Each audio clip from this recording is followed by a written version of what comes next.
Hey everyone, welcome back to Cheating Tales Lab. We're excited to announce a brand new experiment we've been working on, introducing the Cheating Tales podcast. In this new channel, we'll be diving deep into discussions about every story we share on this channel in podcast format. It'll be short and sweet. This is just an experiment. Let us know your feedback if you want more cheating story podcast or not, and we might post more if the feedback is positive.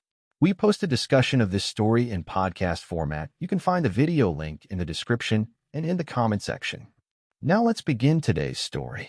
Marshall's hands gripped the steering wheel tightly as he turned onto his street. At 38, he felt older than his years, the weight of the Sustainable Building Conference in Singapore still pressing on his mind. Ideas buzzed like angry bees, innovations that could change the face of architecture forever. But as he approached his modest suburban home, something caught his eye that didn't belong. A gleaming red sports car sat in the driveway, its sleek lines a stark contrast to the well-worn sedans and practical minivans that dotted the neighborhood. Marshall's brow furrowed. He knew that car. It belonged to Roger, his colleague and supposed friend. What the hell was it doing here? As he drew closer to the house, the sound of laughter drifted through the open living room window. Marshall's steps slowed, cold dread settling in his stomach. He peered inside, his heart stopping at the sight that greeted him. Ruby, his wife of 10 years, sat on the couch next to Roger. Their faces were close, too close, and the intimacy of their posture spoke volumes. Marshall watched frozen, as Ruby threw her head back in laughter at something Roger had said, her hand resting casually on his arm. My failure of a son finally made it. Marshall nearly jumped out of his skin. He turned to find his father, Frederick, standing behind him with a smirk that made Marshall's skin crawl. "Your friend is here," Frederick continued, his voice dripping with disdain. "Now he's family. He's been slipping me cash to keep quiet." The words hit Marshall like a physical blow. He pushed past his father, his mind reeling as he entered the house. Ruby and Roger sprang apart at the sound of the door, their faces a mixture of shock and guilt that confirmed Marshall's worst fears. "Marshall, you're home early," Ruby stammered, smoothing her dress with trembling hands. Marshall said nothing. He couldn't trust himself to speak. Instead, he turned on his heel and walked to his home office, leaving a stunned silence in his wake. Once inside his office, Marshall's eyes fell on the painting that hung on the wall, a snapshot of his and Ruby's wedding day. The memory of that happier time now felt like a cruel joke.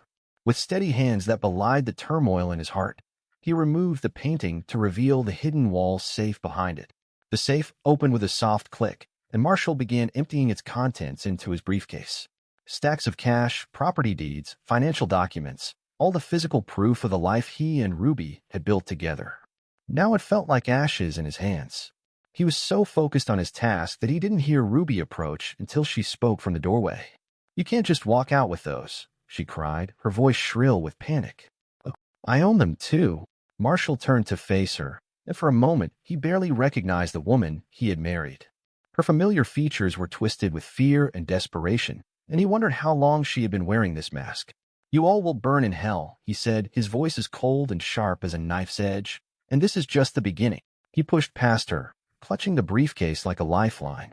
In the living room, Roger and Frederick stood awkwardly, their earlier bravado evaporated in the face of Marshall's quiet fury. Marshall paused at the door, turning to face the three people who had betrayed him so completely. His next words were not just a statement, a promise that sent chills down their spines. "You thought I was weak. You thought you could play me for a fool. But I promise you this, by the time I'm done, you'll wish you had never crossed me." With that, he walked out, leaving behind a house filled with the wreckage of his former life. As Marshall drove away, his phone exploded with calls and messages. He ignored them all, his mind already formulating a plan. He needed a place to think, to regroup, to begin piecing together the extent of the betrayal. The Pinewood Motel loomed ahead, a rundown establishment on the outskirts of town. It wasn't much, but it would serve his purposes. Marshall paid for a room in cash, giving a false name to the disinterested clerk. Once in the dingy room, Marshall spread the documents across the worn bedspread. Bank statements, credit card bills, property deeds. Each piece of paper told a story of deceit that stretched back further than he had imagined. As the night wore on, sleep eluded him. The weight of the day's revelations pressed down on him, threatening to crush his spirit. But beneath the pain and betrayal, a spark of determination began to grow. At 3 a.m., Marshall reached for his phone. His fingers hovered over the screen for a moment before he dialed a number he hadn't called in years. "Mom," he said when the line connected, his voice cracking. "Everything's fallen apart." Lorraine listened in silence as Marshall recounted the day's events. When he finished, her voice was steady and determined. "Come over," she insisted. Now, the drive to Lorraine's apartment was a blur. Marshall found himself standing at her door, feeling like a lost child seeking comfort. But the woman who answered was not the mother he remembered from his youth. Lorraine's eyes were sharp, her posture straight and purposeful. "Let's get to work," she said, ushering him inside. Lorraine's living room had been transformed into a makeshift war room. Laptops hummed on every available surface, and the walls were covered in notes and diagrams. "I've been waiting for this day," Lorraine explained as she began to sort through the documents Marshall had brought. "I knew that woman was trouble from the start." As a retired forensic accountant, Lorraine's expertise quickly revealed a pattern that made Marshall's blood run cold. There were withdrawals and hidden accounts in Ruby's name, dating back years. "Marshall," Lorraine said, "this goes back further than you think. Look at these transactions. They coincide with every major setback in your career." The revelation hit Marshall like a physical blow. He sank into a chair, his mind reeling. How could I have been so blind?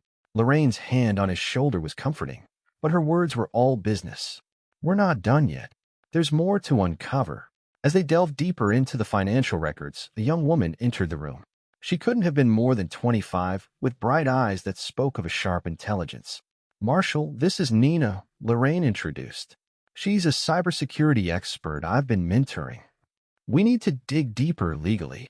Nina nodded, her fingers already flying over a keyboard. "We'll need to gather digital evidence carefully," she explained. "Everything we do has to be above board if we want it to hold up." As they worked, Nina uncovered a series of emails forwarded from Marshall's account to Roger, containing confidential project bids and designs. The betrayal ran deeper than anyone had imagined. As dawn broke, Marshall felt a strange mix of emotions. The pain of betrayal was still raw, but it was now tempered by a sense of purpose.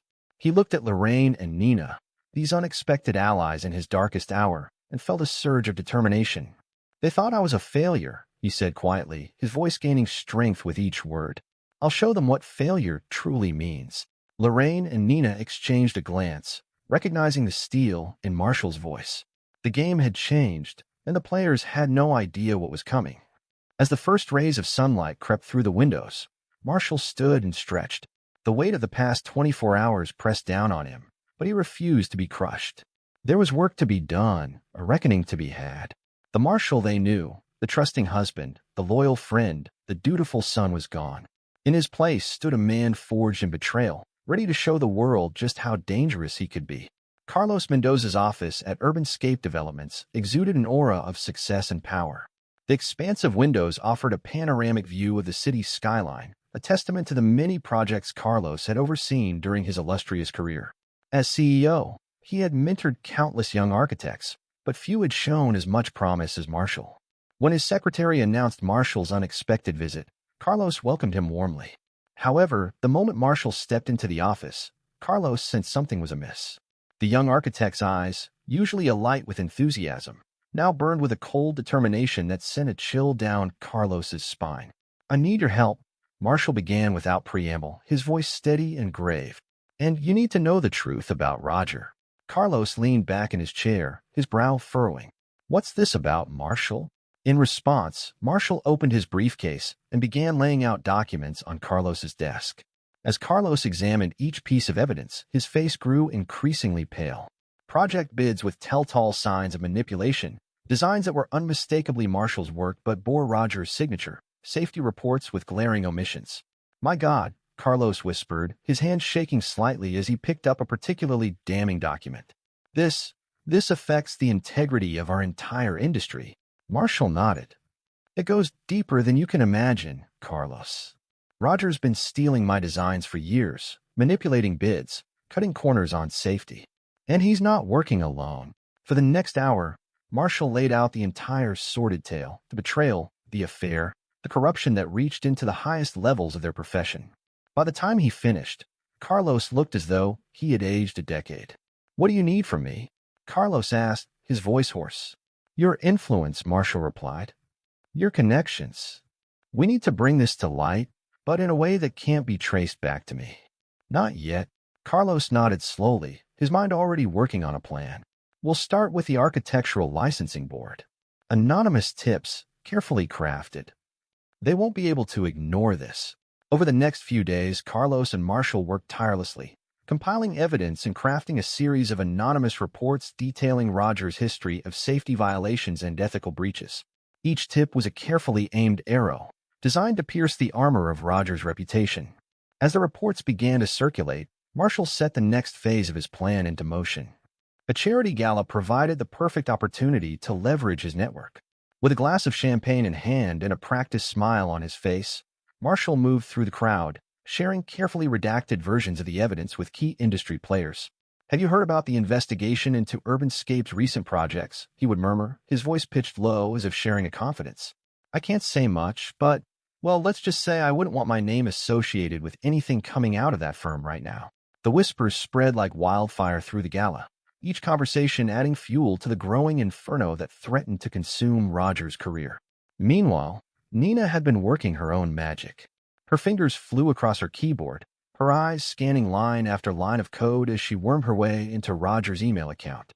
"Jackpot," she whispered, a triumphant grin spreading across her face as she uncovered a goldmine of incriminating correspondence between Roger, Ruby, and Frederick. Marshall leaned over her shoulder, his eyes narrowing as he read the damning messages. "Send copies of the most incriminating ones to Roger's top clients," he instructed. "Anonymously, of course. Let's make sure his professional downfall is complete." Within weeks, the effects of their calculated assault became apparent. Roger's once bustling office grew quiet as clients dropped him one by one. His bids, once considered shoo-ins for major projects, were now routinely rejected. The man who had once strutted through industry events like a peacock now skulked in the shadows, his face haggard and his eyes haunted. Marshall watched it all unfold with a satisfaction. This was just the beginning, he thought. The storm was gathering, and Roger had no idea of the devastation that was yet to come. Lorraine's living room had become a war room, every surface covered with financial documents, laptops humming with activity. The retired forensic accountant stood before a large whiteboard, her sharp eyes tracing the web of transactions she had uncovered. "It's worse than we thought," she said, her voice tight with anger. "Ruby, Roger, and several shell companies, they've been running a complex money laundering scheme for years." Marshall's jaw clenched as he absorbed the information. "How much?" "Millions," Lorraine replied, her voice barely above a whisper. "They've been siphoning funds from your joint accounts, from project budgets, from everywhere they could get their hands on." Marshall nodded, his face a mask of cold determination. Time to cut off their supply. The next morning found Marshall in a sleek conference room at his bank's headquarters. Across from him sat the head of the fraud department, a severe-looking woman named Janet Cho. "Mr. Buford," Janet began, her voice clipped and professional. "You understand the seriousness of these allegations?" Marshall met her gaze steadily. "I do. And I have irrefutable evidence to back them up." For the next 2 hours, Marshall laid out the case against Ruby, presenting bank statements, transfer records, and a detailed timeline of the embezzlement. By the time he finished, Janet's professional demeanor had cracked, revealing a mix of shock and outrage. "We'll freeze all shared assets and credit lines immediately," she assured him, her fingers already flying over her keyboard. "Mrs. Buford won't be able to access a penny." As Marshall left the bank, a small, vindictive part of him wished he could see Ruby's face when her cards were declined. He didn't have to wait long for that satisfaction. That evening, Nina's surveillance program pinged with an alert. "Ruby just tried to check into the Ritz-Carlton," she reported, a hint of glee in her voice. "Her card was declined." "All of them?" Marshall allowed himself a small, cold smile as he imagined Ruby's panic, her growing realization that her carefully constructed world was crumbling around her. But he wasn't done yet. The next morning, he met with his lawyer, a shark of a woman named Evelyn Roth. "I want to file for divorce," Marshall stated without preamble. "On ground of infidelity and financial fraud." Evelyn's eyebrows rose slightly, but she nodded. "With the evidence you've presented, we can ensure she receives nothing in the settlement. It'll be the nail in her financial coffin." As Evelyn began drafting the divorce petition, complete with a detailed account of Ruby's misdeeds, Nina burst into the office, her face flushed with excitement. "You're not going to believe what I found," she exclaimed, setting her laptop on the desk. Emails between Frederick and several developers. He's been accepting bribes to push through unsafe building permits. It's a full-blown zoning corruption scandal. Marshall's eyes narrowed as he scanned the emails. This is exactly what we need to bring Frederick down. But we need to be careful about how we use it. After some discussion, they decided on a plan. Marshall would anonymously tip off an ambitious FBI agent he knew from a previous case. The agent, hungry for a high-profile bust, would jump at the chance to investigate a corruption scandal involving a prominent political figure. The effects were almost immediate. As news of the FBI probe broke, Frederick's political allies began to distance themselves. His campaign for city council, once considered a sure thing, crumbled overnight. The man who had always looked down on Marshall as a failure now found himself facing the very real possibility of prison time. As Marshall watched the news coverage of Frederick's fall from grace, he felt a complex mix of emotions. There was satisfaction, certainly, at seeing justice served, but there was also a deep, aching sadness for what could have been, for the family bonds that had been irreparably shattered by greed and betrayal. But he pushed those feelings aside. There was no room for sentiment in this war. The storm he had unleashed was gathering strength, and there was no turning back now. The pounding on Marshall's apartment door came late one night, startling him from a fitful sleep. He glanced at the security feed Nina had installed, his lips curling into a smile as he saw Ruby, Roger, and Frederick huddled in the hallway. "Right on time," he murmured, pressing a button to activate the hidden cameras throughout the apartment. He opened the door calmly, stepping aside as the trio burst in. Ruby's face was tear-stained, her once immaculate appearance now disheveled. Roger's eyes darted around the room like a cornered animal, while Frederick's face was a mask of barely contained fury. "You've ruined us," Roger shouted, his face contorted with rage. He took a menacing step towards Marshall, his fists clenched at his sides. Ruby grabbed Roger's arm, holding him back. "How could you do this to your own family?" she cried, tears streaming down her face. "We're supposed to love each other, support each other." Marshall let out a harsh laugh. "Love? Support? Is that what you call fucking my so-called friend behind my back? Is that what you call stealing my designs, sabotaging my career?" Frederick stepped forward, his voice low and threatening. "You ungrateful little shit. After everything I've done for you, everything you've done for me?" Marshall cut him off. "You mean like taking bribes to push through unsafe building permits? Like putting people's lives at risk for your own gain?" The color drained from Frederick's face. "How did you?" But Marshall was already moving, retrieving a small device from his desk. With the press of a button, the room filled with audio recordings, Ruby and Roger laughing about their affair, Frederick discussing bribes with developers. "I've only just begun," Marshall said coldly, his voice cutting through their shocked silence. "Everything you've done, every lie, every betrayal, it all comes out now." Roger, his face twisted with fury, lunged at Marshall. But Marshall was prepared. He sidestepped smoothly, watching with satisfaction as Roger crashed into a nearby table. The entire incident was caught on camera, another piece of evidence to add to his growing collection. As the trio stood there, stunned and defeated, Marshall's parting words hung in the air like a death sentence. "You thought I was weak, a failure.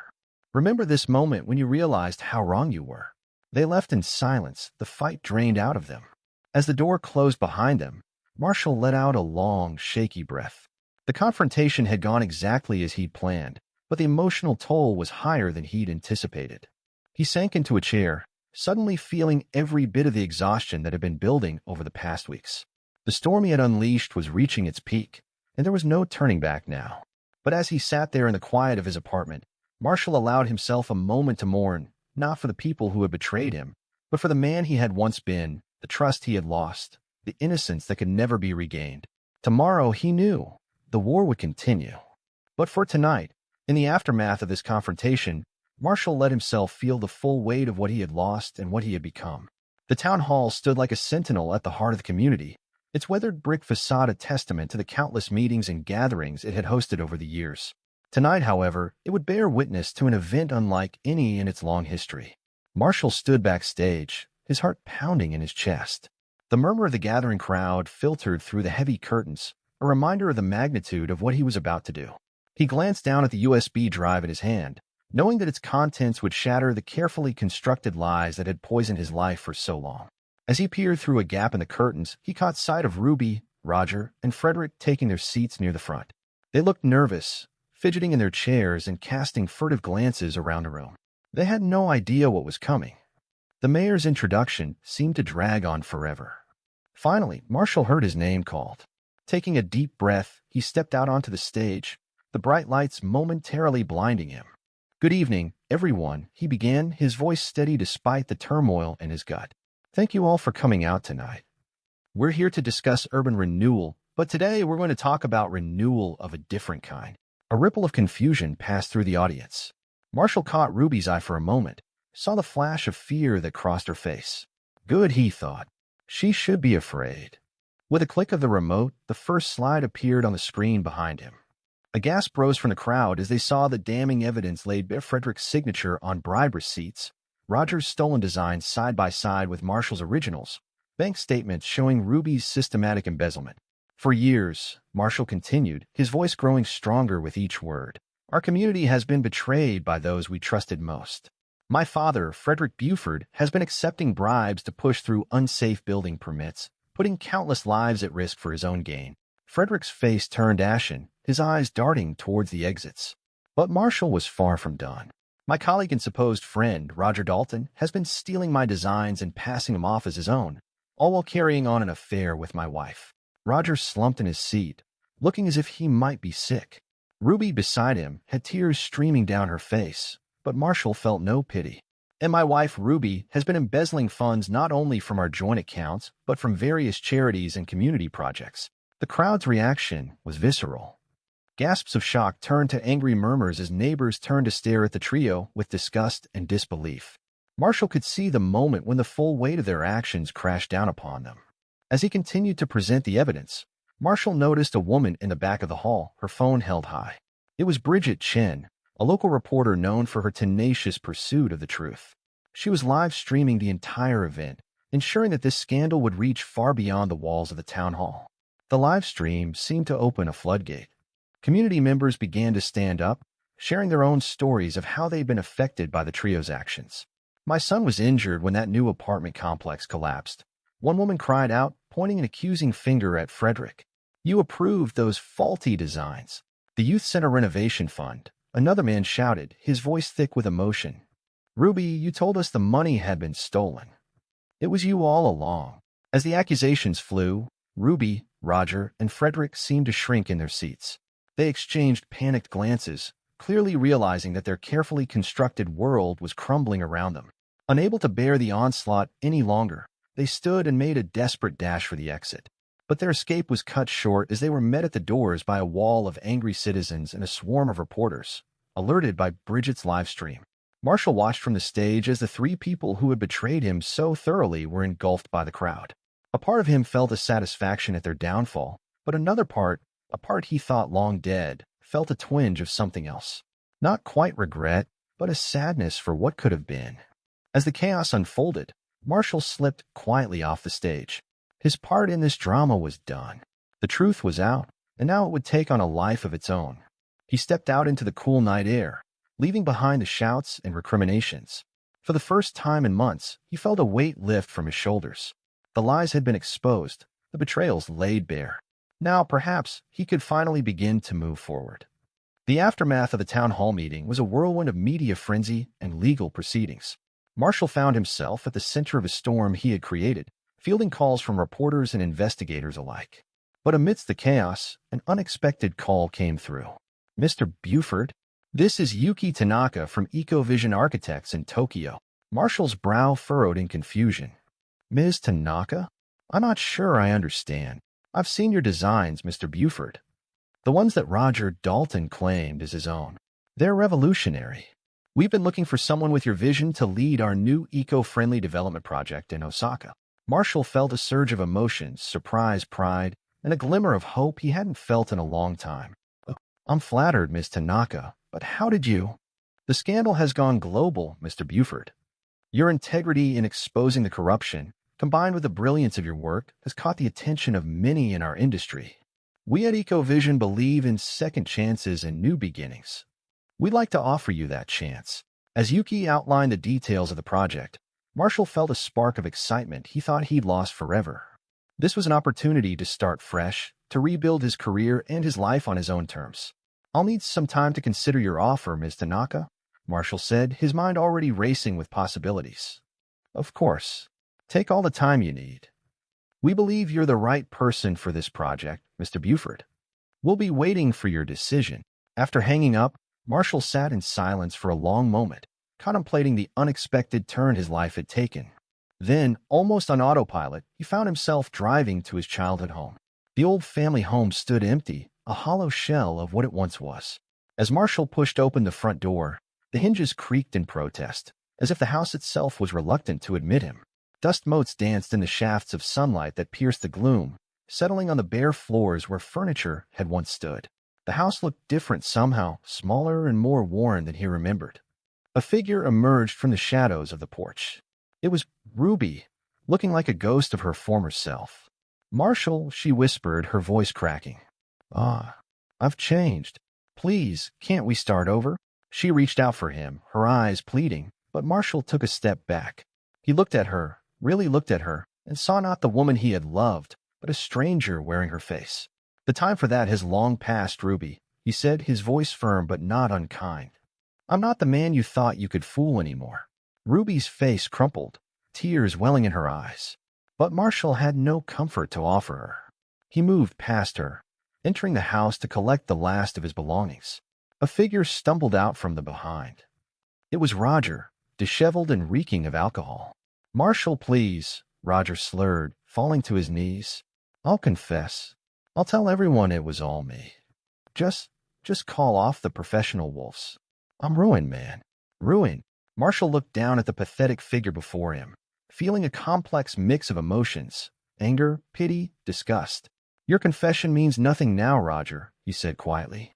"The truth has a way of coming out, with or without you." Frederick's car pulled over in a driveway, all three of them together meeting Marshall one last time.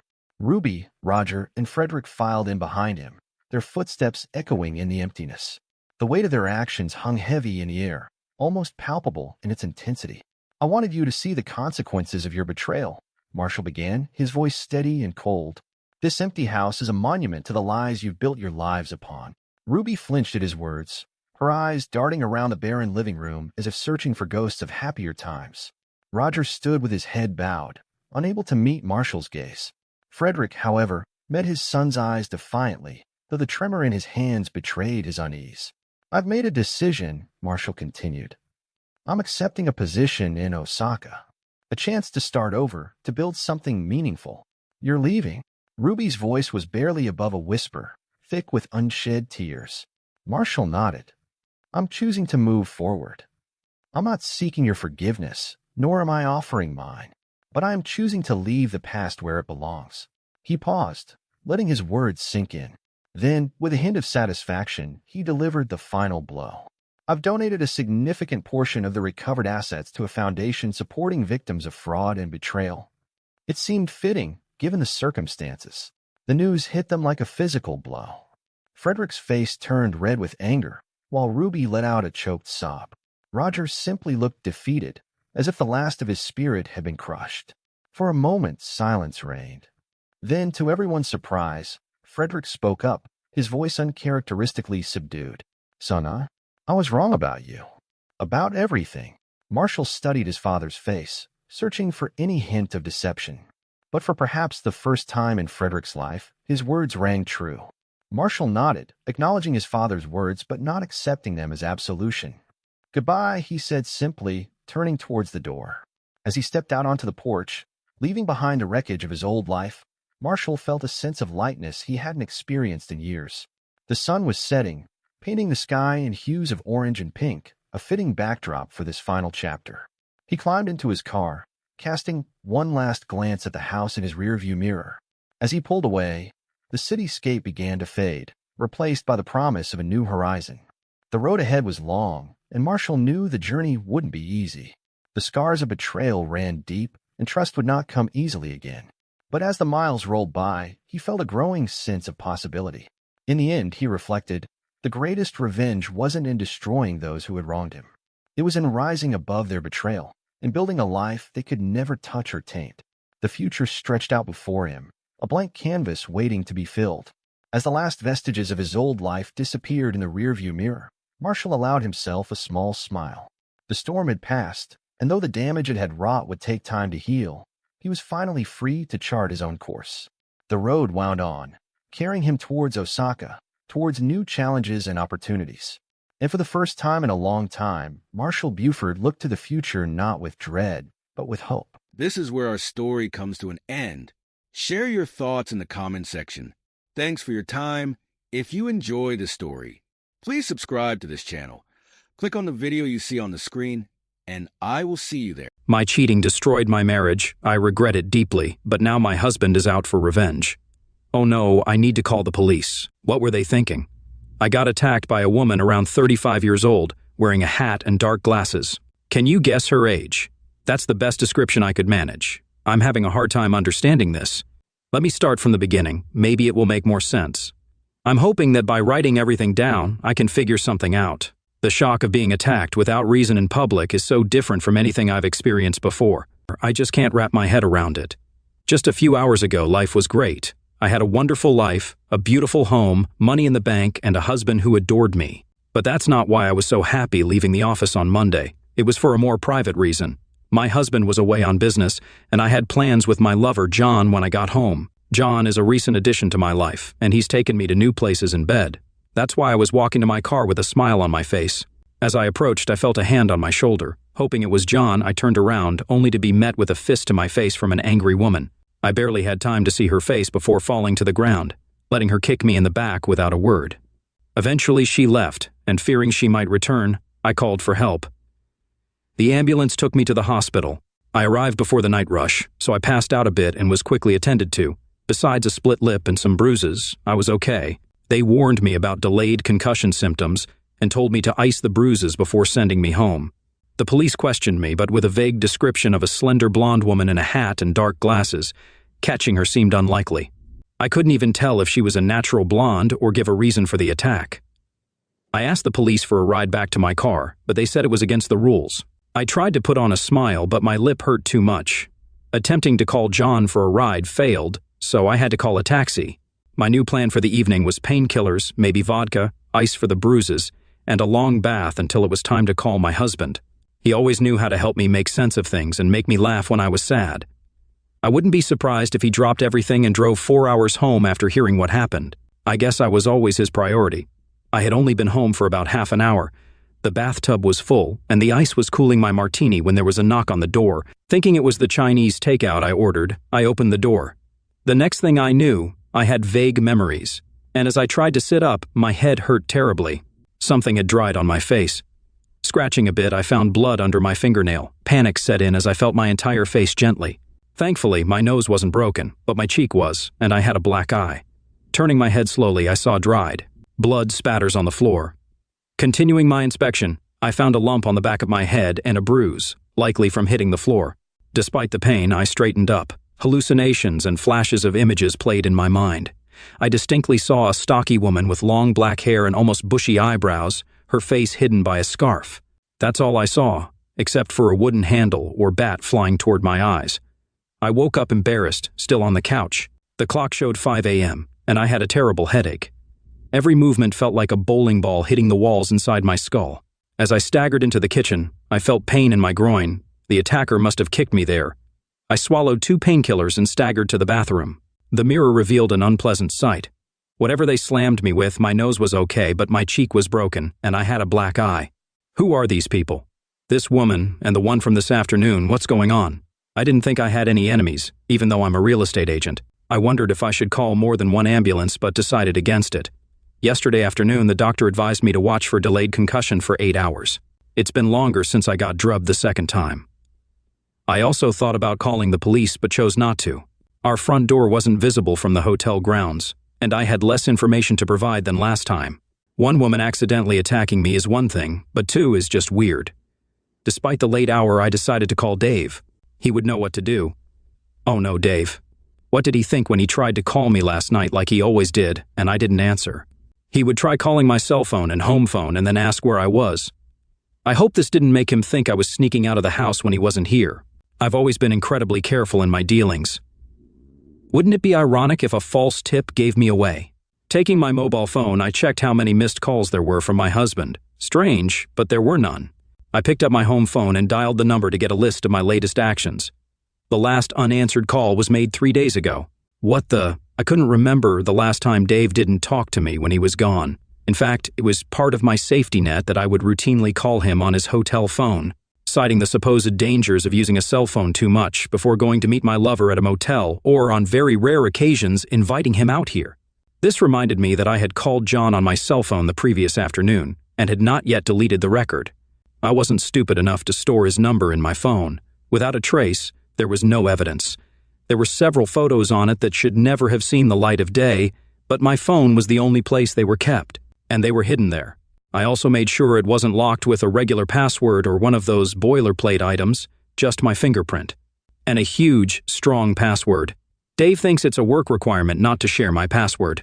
On the rare occasions when he needed to use my phone, I opened it for him and never let it out of my sight. I decided it was safer to store the photos on my phone that I can protect than any other media that could be discovered. I deleted the call to John, left a message in his message bank, and noted that he also did not answer my previous call. I'm surprised Dave didn't call. Despite the early hour, I called him. I really needed to hear his comforting voice. The call went straight to the message bank, which was weird. Maybe he lost his charger and his battery died or something. This wasn't the first time. By this time, it was already after 5 in the morning, and I had a showing. There was no way I could show up looking like I did now, so I put on more makeup than usual to cover it up.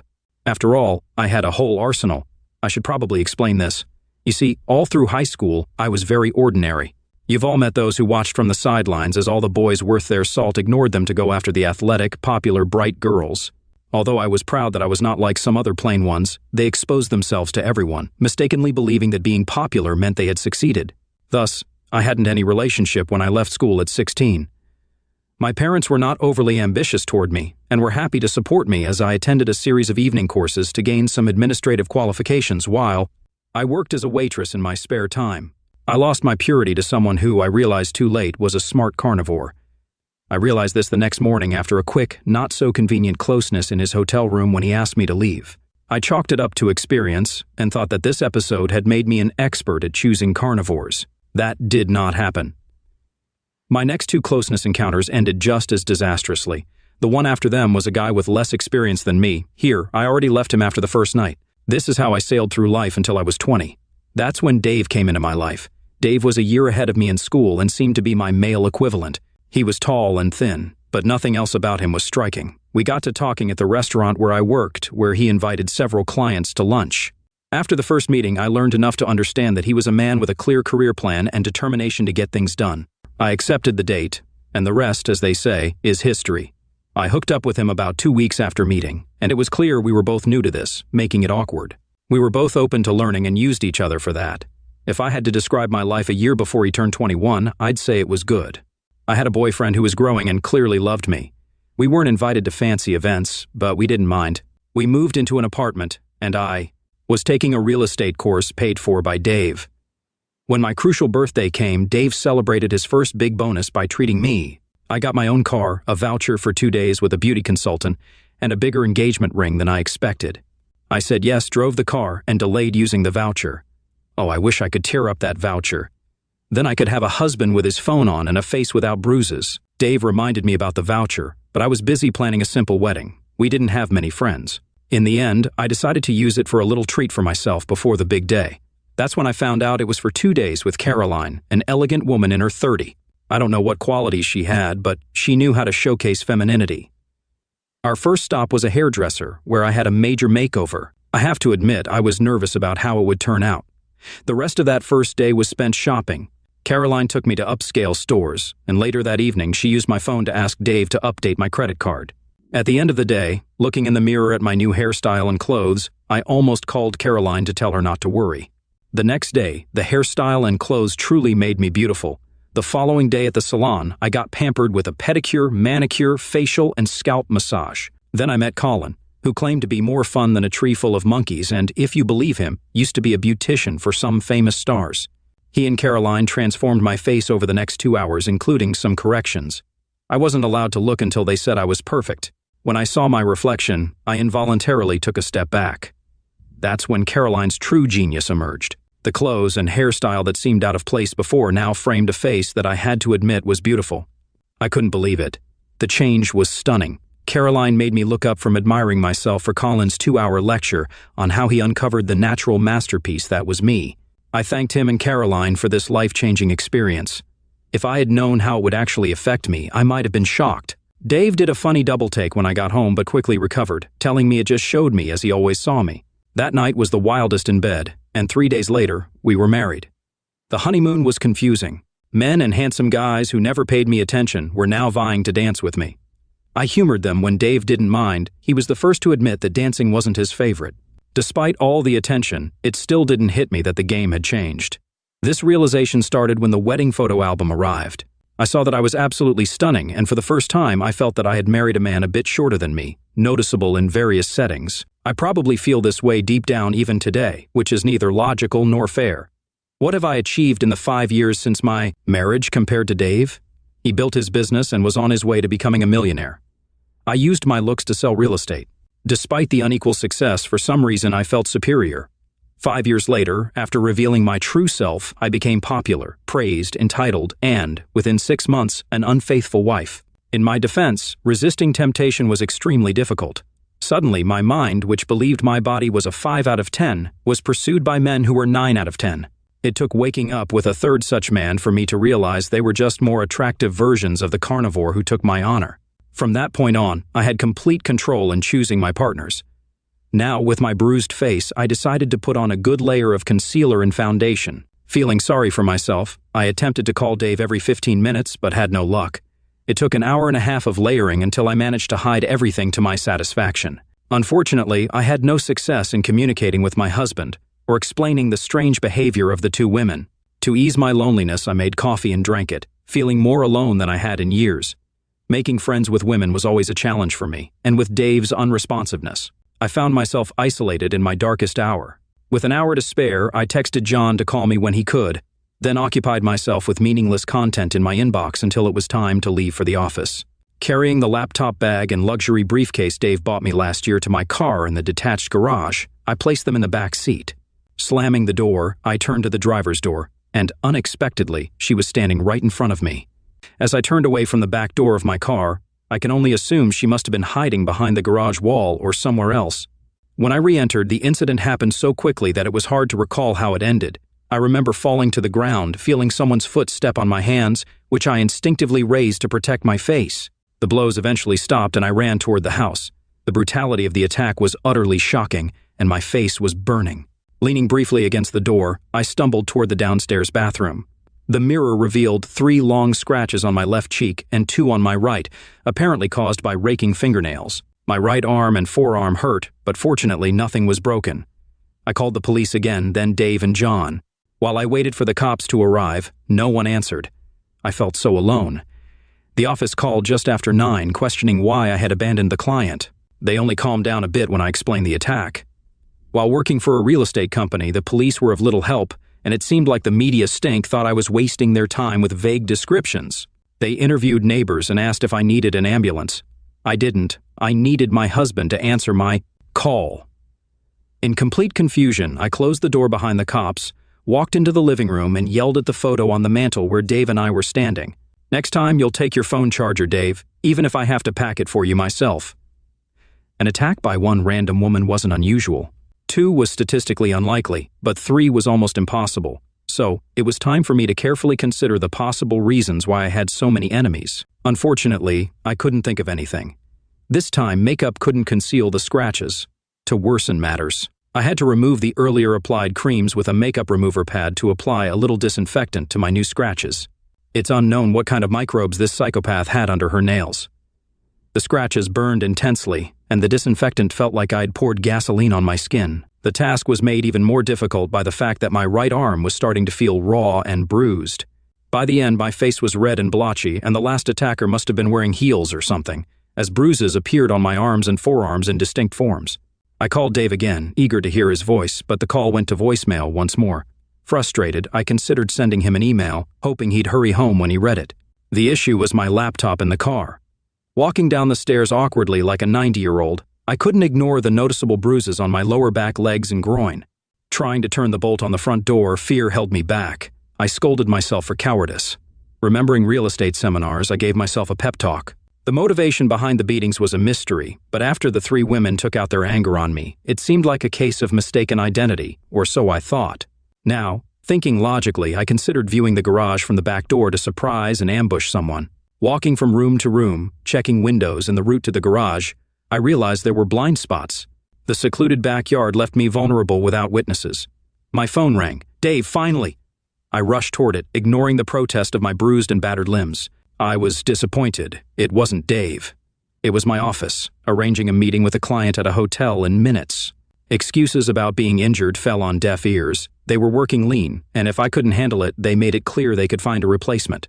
The challenge remained, getting to my car safely. A light bulb went on, I'd call a taxi. I did just that, giving very specific instructions about parking in the middle of the driveway, where I could see everything from the house. After all, there could be someone hiding behind the garage or behind the hedge on the property line. But of course, with the taxi driver as a witness, I would be safe. While waiting for the taxi, I did everything I could for my face. 10 minutes later, the taxi horn prompted me to make one last visual check outside and then an awkward dash to the safety of the taxi. I didn't really relax until we were a block away from home.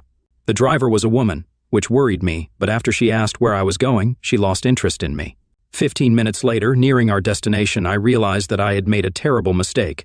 My house keys were in my briefcase in the back seat of my car parked in the garage. Ordering the taxi back would make me at least 25 minutes late for the meeting, and the client might well be very indignant at being set up a second time and demand my head from the agency. I decided to somehow get through the scheduled meeting. I could show the client the exterior and report some bureaucratic mistakes with the keys. I'd almost certainly miss the sale, but hopefully I wouldn't get fired. I called Dave again before reaching home. Waiting half an hour for the client, who arrived by taxi, I saw that she was a tall, dark-haired woman, around 30, quite pretty, except for the eyes hidden behind dark glasses. Carrying a trendy, huge bag, she looked at a paper, then walked toward me. She seemed to shrug while following my excuse for the key fiasco, but looked irritated when I explained that the best thing I could suggest was to walk. Outside, looking in the windows. Luckily, I knew everything about the property by heart, so I didn't have to refer to any notes, also left in the briefcase. I knew in my heart that if this house didn't sell quickly, the owners might lower the price enough for Dave and me to buy it. It was a beautiful green area populated by young urban professionals. Dave and I would fit in perfectly here. We walked out into the backyard, where I pointed out a spacious art studio located separate from the main house. After I finished listing its features, I walked over to the master bedroom window and peered through the gap in the curtains to see how good the view was. I heard an inappropriate sound behind me. Looking back, I would describe it as a clicking sound. I turned and noticed the client holding a telescopic baton, one of those self-defense tools often advertised in women's magazines. Her cute expression turned into one of distorted hatred. I believe she hissed a bad word before swinging the baton forcefully at my head. The blow hit my hastily raised forearms, causing excruciating pain, and I actually heard a bone crack. I think the woman in her furious state heard it too. Her anger seemed to fade as she stood there watching me scream, lowering my hand as the pain overwhelmed me. However, some residual anger remained, and she struck the side of my head. I absorbed most of the blow with my undamaged hand, but it still knocked me to the ground. When I came to, the wild woman was gone, leaving me completely alone. Even though she disappeared, something fell from her purse when she pulled out the baton, a piece of paper that I saw her stuff into her bag. When I examined it, I found a photograph about a size lying face up on the ground. It was a familiar image, one of my favorites. I was perplexed about how this crazy woman got a copy. It was a selfie I took about 3 months ago, capturing an intimate moment with John. My phone was in my outstretched hand when I took the photo. Despite everything, I had the strength at that moment to press the button, and the excellent framing was purely luck. Recalling the crummy motel room we paid cash for, John and I, eager after weeks without intimacy, engaged in dirty and rough closeness. Despite the roughness, I experienced incredible, previously unknown pleasure. This photograph became the means by which the woman identified me, leading me to guess she might be Mrs. John, judging by her anger. I never inquired about John's wife, just as we never discussed Dave. I didn't consider it important enough to think about. Holding my damaged hand, I rolled into a sitting position. I didn't debate internally about calling an ambulance this time, I did. However, I avoided police involvement to prevent exposing my affairs, which could lead to Dave finding out and result in something terrible. The question of how John's baton-wielding wife got her hands on this photo occupied my mind as I staggered to meet the ambulance. I had never shared this photo with anyone or any other device, not even with John. Was my phone hacked? At the hospital, it was the same triage nurse, ready to call the police. I talked her out of it, convincing her it was an accident. Despite her disbelief, she respected my wishes after I vigorously shook my head when she inquired about my husband. They set my arm, administered strong painkillers, and then ushered me into a taxi. The considerate taxi driver took me straight to my front door, waiting until I entered and locked the door from inside. Against the doctor's recommendations, I washed down the painkillers with a large, very large shot of vodka while simultaneously concocting a story to tell my husband. I left him numerous confused and worried messages that he'll discover when he charges his phone. My attempt to call him again failed, so I remembered my idea to send him an email. Since my laptop was in the car and it was already dark, I wasn't going to take any more chances with another potential attack. Then I recalled our old desktop computer, which we used before getting laptops, and which Dave continued to use occasionally. I turned it on and went to pour myself some vodka. When I returned, there was a small spinning hourglass on the screen, and under it, the word sync. Sync? What syncing? I responded to the call of nature, which took a while. Ever tried unzipping your pants side zipper with one arm in a sling? When I returned to the office, the computer had finished syncing, whatever it was syncing with, and what was displayed on the screen was terrible. Well, that clarified everything. Who were these awful women, and why did they do what they did? Oddly, this knowledge provided some comfort after the complete confusion of the past 24 hours. What the screensaver showed on our old home computer explained much more. It became clear why, for the first time in forever, my husband didn't call me during his business trip, why he didn't answer the calls, why he might never call me again, how I was considered an arrogant person and probably lost the rest of my life. I barely made it to the bathroom when I painfully vomited. Touching the tender left side of my face, I felt the purple bruise and scratches on the right. Before leaving the bathroom, I turned off the monitor displaying disgusting, destructive photos on the screensaver of a computer I hardly ever used. It displayed the contents of my phone, more precisely the photographs on it.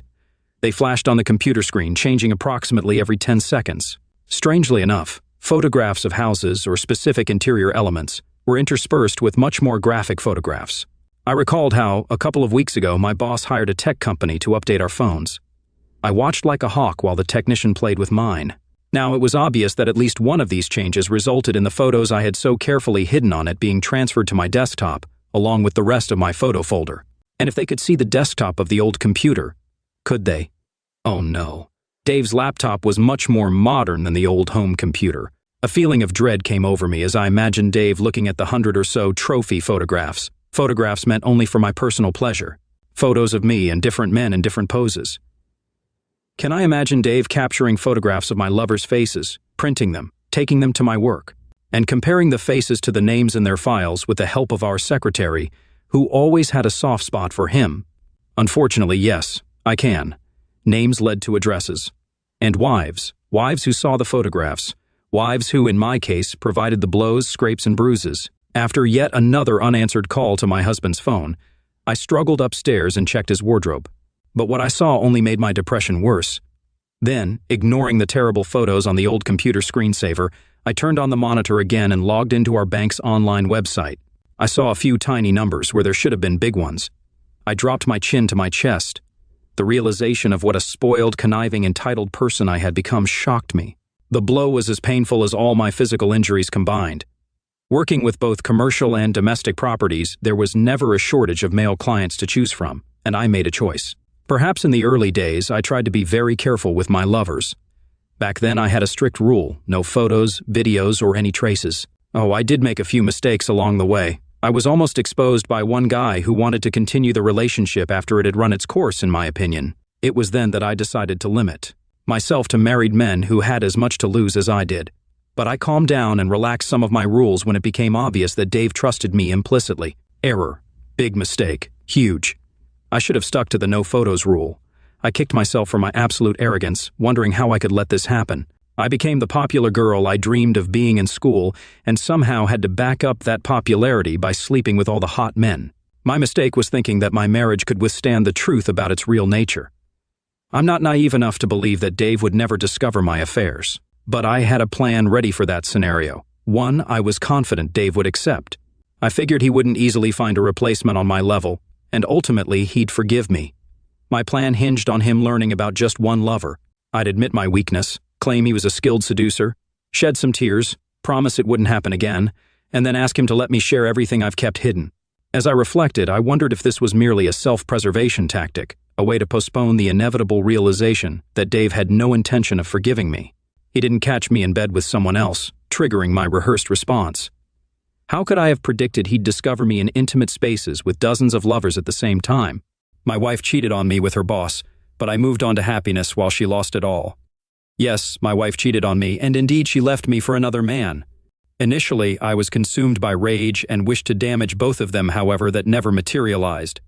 Nevertheless, I acknowledge this might appear as a revenge story, though that was never my intention. I'm Randy Clipson, just an ordinary guy. I'm not a handsome figure, and a significant portion of my life was marked by excess weight. A shift occurred in high school due to my involvement in football, earning me the nickname Chipper. They used to say that if I chipped someone, they were going down. At 6 feet 3 inches in height and weighing 260 lbs, playing football was somewhat expected. While not excelling as an athlete, I possessed substantial upper body strength even in high school, enabling me to push defensive linemen backward. Football proved instrumental throughout my 4 school years, aiding in shedding the excess fat I had carried for most of my life. Despite retaining a bit of a belly, the accumulated muscle more than compensated. Nonetheless, having been overweight for most of my life, the self-perception as a fatty lingered. Coupled with this mindset, I was painfully shy due to constant weight-related teasing during grade and middle school. In high school, being a football player shielded me from such mockery, and it came with certain privileges, no longer making me an outcast among the girls. Despite not attracting cheerleaders, some girls were willing to go out with me. Nonetheless, I didn't engage in much dating until my senior year when I crossed paths with Cindy. Cindy Crawley transferred to our school in the latter part of my junior year, but she caught my attention only in senior year. Despite possessing the most beautiful face I had ever seen, Cindy carried at least 30 to 40 pounds of extra weight. This deterred most boys in my class, and I regret to admit that I initially shared that lack of interest. Our connection deepened when we became chemistry partners. While the subject was complicated for me, Cindy excelled and provided significant assistance. I owe her for my success in chemistry, which likely paved the way for my college journey. During our partnership, I discovered Cindy's friendly and humorous nature, along with the shared background of starting school late. Cindy had overcome a congenital heart defect, and I was held back a year by my parents, making both of us 19. Summoning all my courage, I decided to ask her out, understanding her initial suspicion given her challenging past. Despite her reluctance, she agreed to go out with me. Our first date, a simple outing to the movies followed by an ice cream soda, was enjoyable. However, my shyness prevented me from attempting to kiss her. Instead, I shook her hand and asked if I could call her, and her thrilled reaction led to several subsequent dates over the next few weeks. By the third date, I summoned the courage to give Cindy a kiss on the cheek, progressing to necking and reaching first base. The more I encountered Cindy, the more my affection for her deepened. While my developing romance was progressing, the football season took an unexpected turn. Cavern High, my high school, wasn't renowned for football prowess, but this season brought a surprising alignment of stars. Kirk Simmons, our standout quarterback, led the team with the Bailey twins, Todd and Jason, serving as our running backs. Now positioned as the left tackle, I successfully shielded Kirk's blindside, ensuring he remained unscathed. Despite losing our initial game to Mohawk High with a score of 21-7, a perennial football powerhouse, we rebounded with 7 consecutive wins, progressing to the regionals. Although we reached the state finals and suffered a 28-4 defeat from Towson High, there was a positive note, triumphing over Mohawk High in the semifinals with a satisfying 38-7 victory. My apologies for the occasional indulgence in reminiscing about the glory days of high school football. Meanwhile, my relationship with Cindy continued evolving to the next level. As prom season approached, I promptly invited Cindy to be my date. Her joyful acceptance was sealed with a big, affectionate kiss. Over the 4 weeks leading up to the prom, Cindy underwent a crash diet, shedding about 20 lbs to fit into the prom dress she had acquired. When I picked her up for the prom, my eyes nearly popped out of their sockets. Despite being what most guys might consider on the heavier side, I found her stunning. Cindy always had a generous bust, but it became more pronounced in that light blue prom dress. The dress struggled to contain her chest, which threatened to spill over. The entire evening was a dream as we danced together. As the night concluded, I suggested going parking, but Cindy had different plans, directing me to a wooded area about 30 miles outside of town. Cindy explained that her uncle had a small cabin he used for hunting. The cabin was indeed small, featuring only a tiny kitchen, a couch in front of a television, a bed, and a bathroom. We started on the sofa with our usual playfulness, concluding the night on a high note.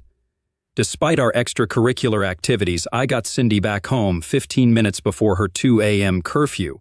Cindy and I remained close throughout the rest of high school, engaging in a physical relationship while being cautious with protection.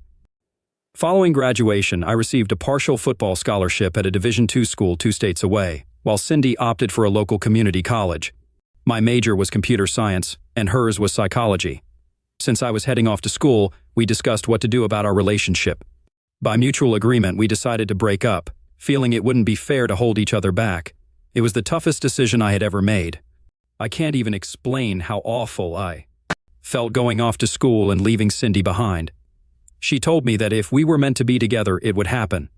I was terrified of losing her and hurting so badly. Upon my arrival at Mountain Ridge University, the thought of heading straight home crossed my mind, but I couldn't go back on my commitment. I had pledged to honor my commitment to the university, and my strong desire for a college education fueled my determination.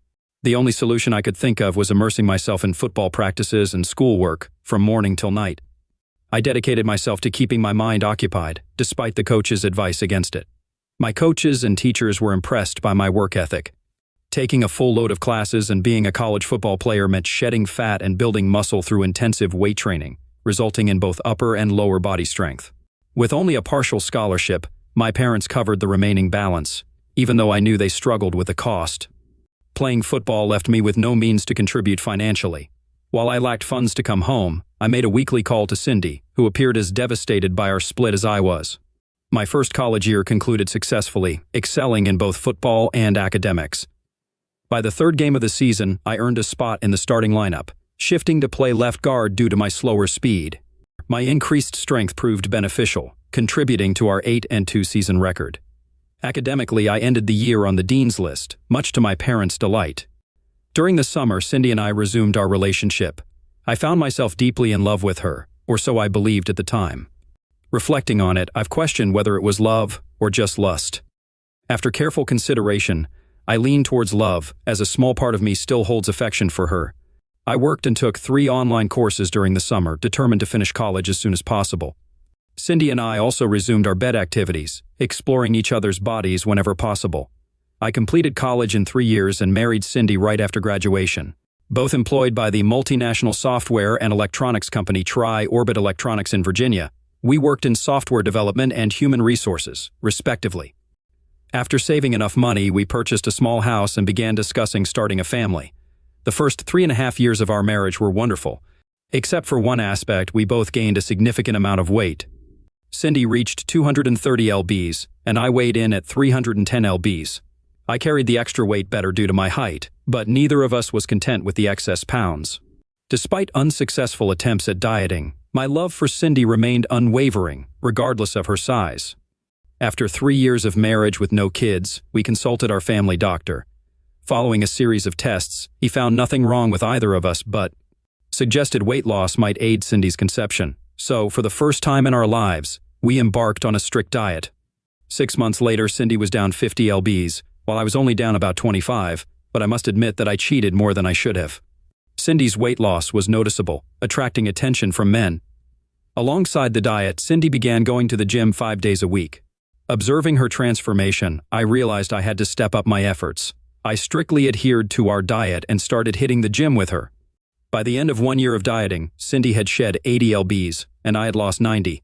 While we both felt really good about ourselves, sadly, our weight loss was going to bring me a broken heart. As Cindy continued to lose weight, she started dressing in more revealing clothing. Initially enjoyable, I became displeased when I overheard some comments at work. However, I couldn't say anything because for her whole life, Cindy had been an ugly duckling. Now she had turned into a beautiful swan. The real problem for me arose when Kirk Simmons was appointed head of human resources. He was now a senior director of the company. I was just a senior programmer, and he was now 2 levels above me, becoming Cindy's boss. Initially, I didn't think much of it. Kirk was married to Susie Looper, who had been a cheerleader in high school. I had seen her at company functions, and she was still quite attractive. Hardly noticing her, I ended up dancing with her at my wife's request as she danced with her boss during a Christmas party. I danced a few times with Susie, while Kirk partnered with Cindy, dancing just beside her. I found myself becoming noticeably excited. It wasn't a big deal, though, as, still being in my 20 seconds, any pretty girl could elicit the same response. One surprising aspect was that she wasn't a stuck-up snob, which pleased me. Upon Kirk and I arriving, "I didn't recognize you or Cindy," Susie complimented us, expressing that we looked fabulous. My perception of Cindy's beauty had always been high, but now she was truly stunning. I mentioned, somewhat embarrassed, that someone should keep an eye on her. The response was a simple, "Thank you." I expressed gratitude for Susie's kindness, and she blushed in response. The music concluded, and around 5 months before our 4th anniversary, Cindy revealed a significant decision. She informed me of her choice to resume taking birth control pills. I raised objections, inquiring about our plans for having children. She straightforwardly mentioned that she had decided not to have any at the moment. My anger surfaced as I probed into her abrupt decision. She reassured me, stroking my arm, stating, "Look, we can have kids. I just don't want to get fat again. I want to enjoy being slim for a while." In hindsight, I should have recognized the problem at that moment, but I was clueless, having complete trust in Cindy. Unfortunately, my trust in Kirk was misplaced, as I could trust him as far as I could throw a bus. Unbeknownst to me, Kirk had put on a full-court press to get Cindy. She, of course, was flattered beyond belief that the former football captain of our high school team was pursuing her. I first became concerned when Cindy began working late and then going, supposedly, out with girlfriends. I was genuinely clueless about these things, but I'm not stupid. When Cindy started coming in later and later, I became suspicious. I didn't want to believe that she was cheating on me, but I couldn't ignore the signs. I hired a PI company, and within a week, they had all the evidence I needed. They had a video of Cindy and Kirk engaging in a lovemaking act in the office. How they obtained that, I have no idea. They had pictures of them being affectionate at dinner. Videos showed Kirk coming to my house while I was at work. Lastly, there were pictures of them engaging in a lovemaking act on our living room floor. I knew they took those through the front window of our house. Remember when I said that I couldn't really describe what it was like having closeness with Cindy the first time? Well, I have no words to explain the pain that I felt finding out that my wife was cheating on me. Not only that, but she was cheating with someone who had been a friend of mine. Granted, Kirk and I were not close, but I had still considered him a friend. It hurt unbelievably. I still held out hope that once I confronted Cindy, she would come to her senses. I was in love with her, and I thought she was still in love with me. I took the evidence home that night, and after dinner I told Cindy we needed to talk. She looked at me curiously, but sat at the kitchen table to listen. Cindy immediately turned white and then buried her face in her hands. She started to cry and ran to the bathroom. I went and knocked on the door, but she refused to open it. I waited in the kitchen with a glass of rum. Finally, she came out and sat down at the kitchen table with her head down. I spoke coldly, asking what the other person had to say. She mentioned that she didn't intend for it to happen, speaking in a voice just above a whisper. Cindy reacted, expressing disapproval and stating that there was no need for crudeness. She implied that if I had paid more attention to her, the situation might have been avoided. Initially taken aback, I briefly considered whether I had neglected her. However, my anger resurfaced, and I asserted that she shouldn't try to shift the blame. I maintained my innocence and confronted her about the affair, asking for her explanation. She looked nervously at me but remained silent. I pressed further, inquiring about our next steps. Struggling to control my anger, I questioned whether she wanted to be with Kirk or with me. Despite expressing love for me, she tearfully admitted to also loving Kirk. I conveyed that a decision needed to be made, almost biting my tongue. I set a deadline, insisting on knowing her choice by the next day. If she chose to stay with me, she would have to sever ties with Kirk, resign from her job, and commit to attending counseling. Cindy acknowledged this. Later, I retrieved all her belongings, placing them in the hall, and informed her that she could sleep in the guest room until she made up her mind. The next day, I returned home early from work. The truth was that I couldn't concentrate and was less than useless. My stomach had been doing flip-flops all day. At one point during the morning, I thought I was going to lose what little breakfast I had eaten. About 6 o'clock, Cindy came in with a very nervous look on her face. I was sitting at the kitchen table, as I had the previous night. She took a seat across from me, and I demanded to know if she had made up her mind. Tears started to flow down her cheek as she expressed her love for me, but admitted an inability to give up Kirk, stating that she loved him too. I sighed deeply, attempting to conceal the fact that my heart was breaking.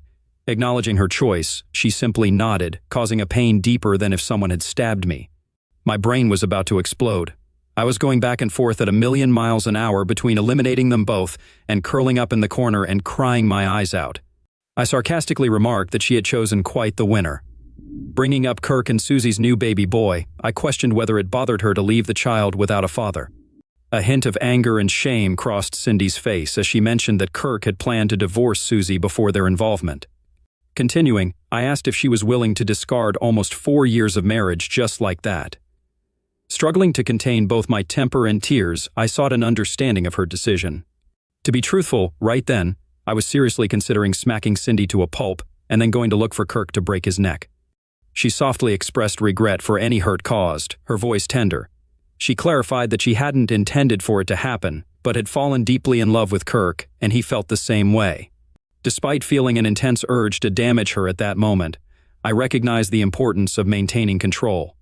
It required all my self-control, but I eventually succeeded. Deep within the logical part of my brain, I recognized that resorting to physical violence would yield nothing. I refrained from revealing the depth of my hurt and refused to beg her to stay, considering it the worst thing a cheated-on husband could do, a sign of total weakness. I plainly stated that if the other person desired a divorce, they would have it. Confusion filled her eyes, and perhaps I imagined it, a hint of hurt. She might have expected me to fight to keep her, but I knew that if she had decided to leave, there was nothing I could do or say to stop her.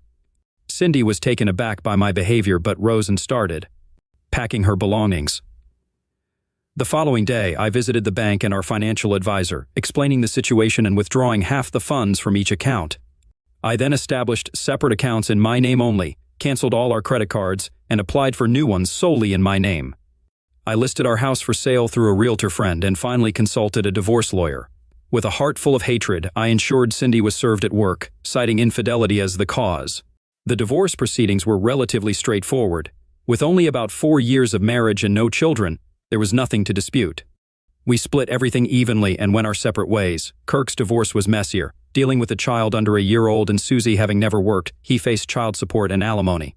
One aspect of Kirk's divorce that admittedly brought me some satisfaction was his decision to cut costs on his lawyer. Instead of limiting spousal maintenance to a year or two, it was set at 15 years. Kirk wasn't pleased, but he signed the papers. 2 months after the divorces were finalized, Kirk and Cindy got married. It was a bitter pill to swallow. The initial week post-breakup left me utterly lost. Not being much of a drinker, that held no appeal. For weeks, revenge consumed my thoughts. I'm sure every guy who's been cheated on can relate. I even began searching the internet for information on how ex-husbands sought revenge on their former wives and lovers. I found myself in a dark place, even purchasing a weapon. Then, as I read story after story about guys getting revenge, a shift occurred in my perspective. Initially, my thoughts of revenge were centered on violence.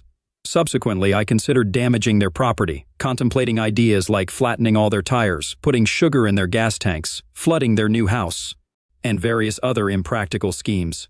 As I read more revenge stories, I recognized the absurdity in most of them, realizing no feasible way to achieve the revenge I desired. Eventually, I sought counseling at my church. The pastor spent almost 2 hours explaining that seeking revenge wouldn't alleviate the hurt from my wife's betrayal. Regardless of how much pain I inflicted on my former wife or her new husband, the emotional anguish would persist.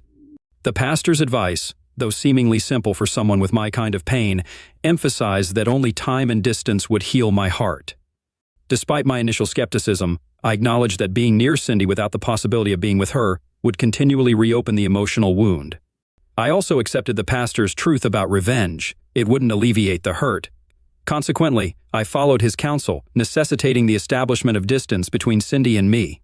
An opportunity arose when I heard rumors that the company was in trouble. Apparently, the firm had entered into a contract with the Defense Department. The deal promised significant profits, but there was a downside. Our firm was charged with developing an entirely new software and electronics package for the Air Force's fighters and bombers. It's entirely classified, so I can't provide details. Suffice it to say, it aimed to position the United States ahead of Russia and China, contingent on my company's successful delivery. The rumor circulating was that the project was significantly behind and over budget, making it different from typical government contracts. While substantial profits were at stake, the company faced great risk. Unlike other government projects, there would be no progress payments during the development of this software and its accompanying electronic components. Tremendous penalties loomed for late delivery, and the company could possibly go under if the project didn't meet the contract requirements. As one of the senior software designers, I was called in to consult on the impending disaster. Most other designers were hesitant to get involved, updating their resumes and considering leaving the company. Taking on the project meant risking termination and potential company collapse. The stigma of failure would linger for a long time. However, considering my modest needs post-divorce, the prospect of losing my job seemed manageable. Learning that Cindy was pregnant added emotional weight, as I had always envisioned starting a family with her. Evaluating the project data provided, it became clear that the chosen direction wouldn't work. Despite the risks, I agreed to take on the assignment and headed for California, putting about 3,000 miles between my ex-wife and me. Reminiscent of my first year in college, I delved into my work, enduring long days, sometimes spanning 20 hours, leaving little time to contemplate Cindy. I terminated 3/4 seconds of the programmers and all engineers handling electronic components, bringing in fresh talent. Despite the looming 11-month deadline, I scrapped their progress, relying on the creativity of engineers I brought on board, including some poached from rival companies. Their skepticism turned to astonishment when I explained what I wanted them to build and why I envisioned the electronic components in that particular way. Yet the challenge shifted to making the software functional. Gradually, we crafted a program that instilled confidence in me. It wasn't until 3 weeks before delivering our product to the military that I was certain of our success. The initial test merging the software and electronic components displayed a 96% success rate. Scanning the 4% that hadn't worked, I identified easy fixes. The revelation of our program's success triggered a surge in company stocks by over 300 points within a couple of months. Subsequently, the Defense Department announced the expansion of our contract to include the Navy, Army, and Marines, forecasting billions in profits. The success didn't halt there. I recognized the potential to tweak the program for various commercial applications. Essentially, we removed all classified information, creating an outstanding platform for practical uses. The array of things adaptable to this program seemed boundless. Following this triumph, I earned a promotion to Senior Vice President, tasked with developing these commercial applications. In the years that followed, frequent returns to the Virginia home office never led to encounters with Kirk or Cindy. Despite not anticipating any impact on me, I desired no contact, having nothing to convey to either of them. The pastor's counsel about putting time and distance between heartbreak had proven 100% accurate. I had moved on. During one visit, I unexpectedly met Kelly Bailey, a former cheerleader from Cavern High and Susie's best friend. Aware of her marriage to Jason Bailey and having a son before I met Cindy, I always harbored a crush on Kelly, the prettiest cheerleader. Kelly's warm demeanor in high school made her impossible not to like. Although she had aged somewhat, she remained physically attractive. In contrast to Cindy's short blonde hair and ample figure, Kelly, standing barely 5 feet 3 inches tall, had long black hair and a proportionally smaller chest. A shared warmth in their smiles was the commonality. Stunned that she recognized me in a grocery store, preparing for a board presentation, we exchanged smiles. Despite a few gray hairs and small wrinkles, I still had a slight crush. Kelly called out to me as I pondered over frozen dinners. Upon recognizing her voice, I blushed slightly. She then stopped her basket next to mine, and I greeted her with a smile, expressing my flattery at her recognition. She confessed that she wouldn't have recognized me if Susie hadn't pointed me out during lunch at Tri-Orbit. I was genuinely surprised when she mentioned that. She then smiled and confirmed that she had been working at Tri-Orbit for about 6 years, specifically in the marketing department. It surprised me to learn that Kelly worked at the same company as me. I felt a twinge of guilt for not knowing that, however, since I had little involvement with marketing, I shouldn't have felt bad. Still, I felt like I should have been aware. "How are you doing?" I eventually asked to ease my discomfort. "I'm doing as well as can be expected," she replied, a hint of sadness in her voice. "I'm divorced now. Jason has turned out to be a real idiot. Not only was he cheating with his secretary, but also with half a dozen other women. He even got one of them pregnant. I divorced him, of course. He got off pretty lightly considering what he was doing. There was no alimony because our salaries are about the same. We didn't own a house and had very little savings. All he was ordered to do was pay child support. Still, I have to hassle him for it every month. I don't mind bugging him to get the money, but he totally ignores our son, Scott. I get furious when I think about it," she said. I apologized to Kelly, expressing regret over Jason's behavior. I admitted that although I was aware he had a wild side, I had hoped he would calm down after marriage. Pausing for a moment, I looked into Kelly's emerald green eyes, feeling unsure of what to say next. Eventually, I mentioned that my wife and I were divorced, with Cindy choosing to pursue. "Todd? No, Randy?" Kelly shook her head. "It was Kirk who pursued Cindy. Susie told me all about it." I suppose I can't argue with that, I admitted, but it takes two to tango. You're not seriously thinking about eating any of these frozen dinners, are you? She asked, eyeing my cart. Yeah, I'm afraid so, I nodded. I'm a terrible cook, and this is about all I can handle. Look, if you'd like a home-cooked meal, why don't you come over to my house? It won't be fancy, but I guarantee it will be good. Initially, I hesitated, but the idea of a home-cooked meal proved too tempting to resist. I mentioned that I wouldn't mind having a real meal if it wasn't too much trouble. I couldn't recall the last time I had one. The evening turned out to be delightful.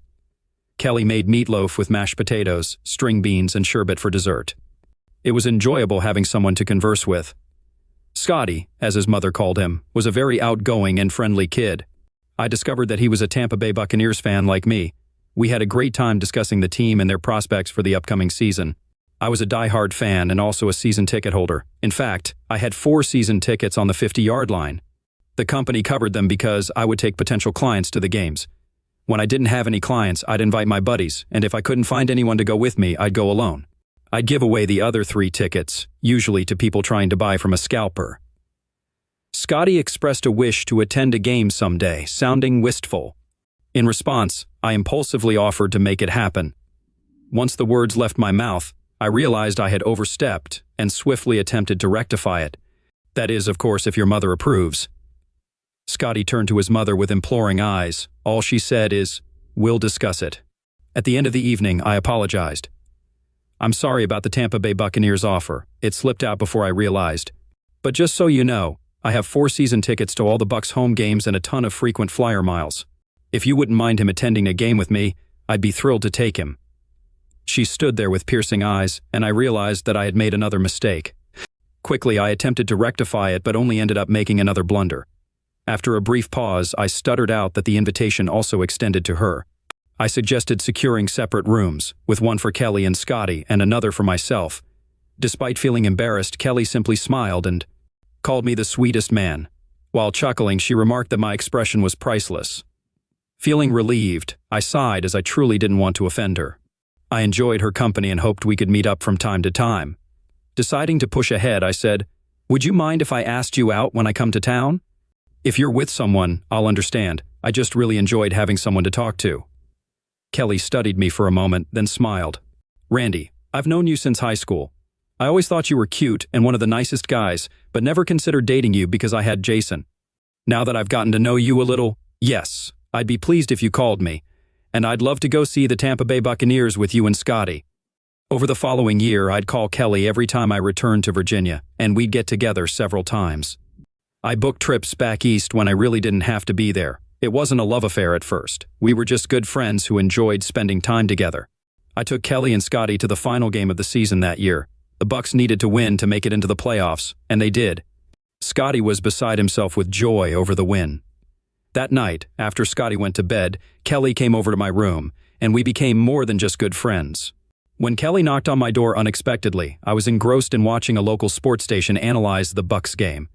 Concerned, I asked if everything was all right, particularly about Scotty's well-being. Kelly reassured me with a smile that nothing was wrong and that Scotty was sleeping peacefully.